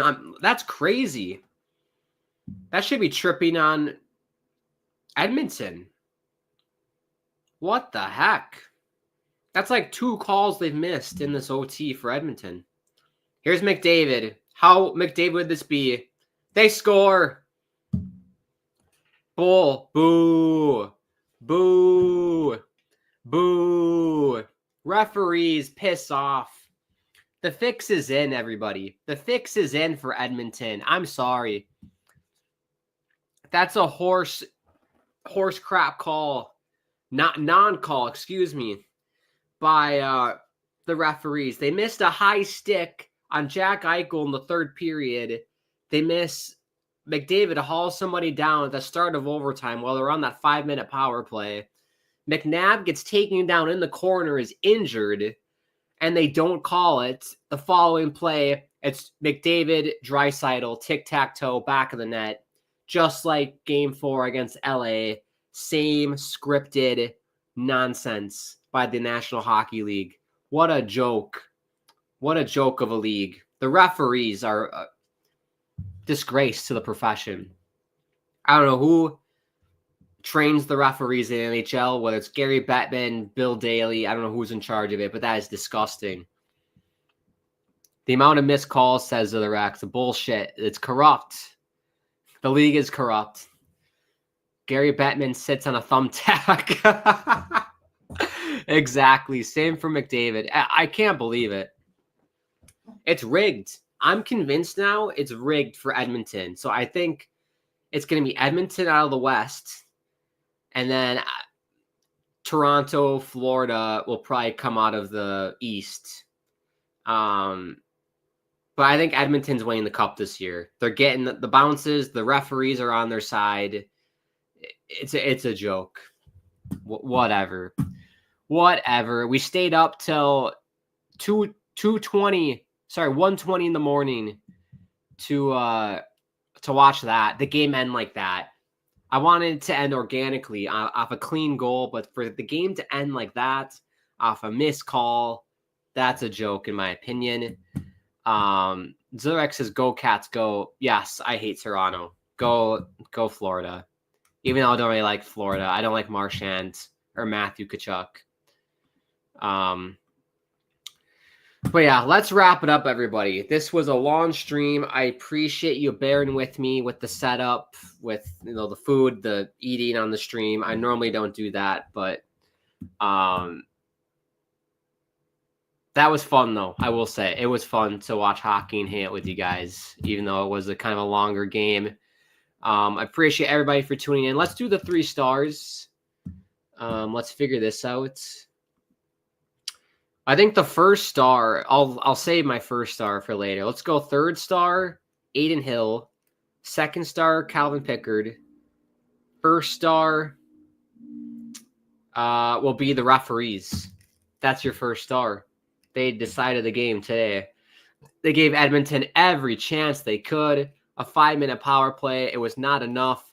They missed the call on McNabb. He gets injured. We'll see if he's out for the next games. We have no idea. But they did everything they could to make Edmonton win. And they did. They got Edmonton to win. So I think that's your number 1 star. So it's third star, Hill. Second star, Pickard. First star is the Pratt Zebra referees rigging the series for the Edmonton Oilers. And they're up 2-0 on the series. 5-game winning streak for the Oilers in the playoffs right now. Vegas is in serious trouble, right?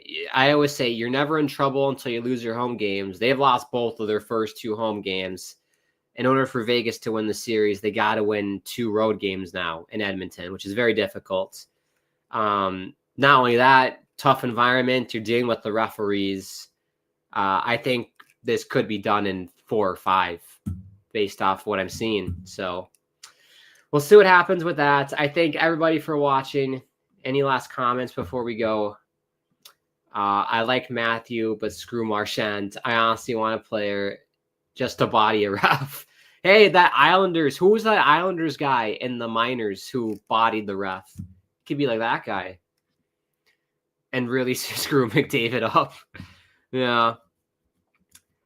Oh, yeah, we'll wrap it up, everybody. I appreciate everybody tuning in. If you're new, subscribe. Bottom right-hand corner. We got you covered for the entirety of the playoffs.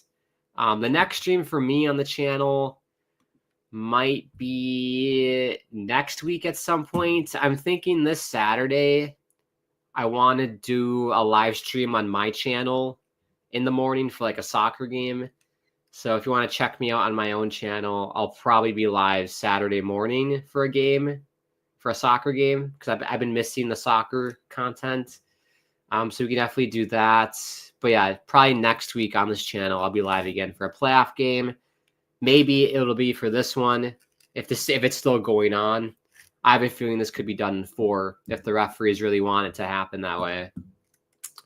But yeah, follow us on our socials. At hockeypodnet is the Insta and Twitter. Check me out on Twitter. At Grant Akeem is my Twitter handle. At Grant_Akeem is my Instagram, and Tickety Talk. Thank you to the sponsors as well. Game Time and DraftKings. Use that promo code THPN for both. With Game Time, you get $20 off your first purchase, which is amazing. Use it. It's a great deal. Alrighty, that's it from me from Minnesota. It's past midnight here. I'm going to finish my dinner. I'm going to eat. I got work tomorrow. And then I'm going to do some schoolwork tomorrow. So that'll be my Friday. Hopefully you enjoy yourself. Enjoy the weekend. I'll probably be live on my channel on Saturday if you're interested in checking out me. But like I said, I'll be back on here next week for another Stanley Cup playoff game. I always like to end the streams by saying it is such a crazy world out there. I'm sending all my love, like it says back there, from me to you and to everybody around the world that could use some love. Hope we're doing well. Hope we're doing okay. Hope you have an amazing rest of your night or morning. It's already Friday morning. And go Sacred Hearts Pioneers. Thank you for the jersey. Go Sacred Hearts. Good luck in the upcoming season. I'll probably have to wear it for the rest of the playoffs that we do on here. I'll wear this jersey. We'll see. If the next game goes to overtime and I wear this jersey, then it's the jersey's fault. But yeah, we'll speak to you soon, everybody. We'll see you next week or this Saturday on my channel. See you, everybody.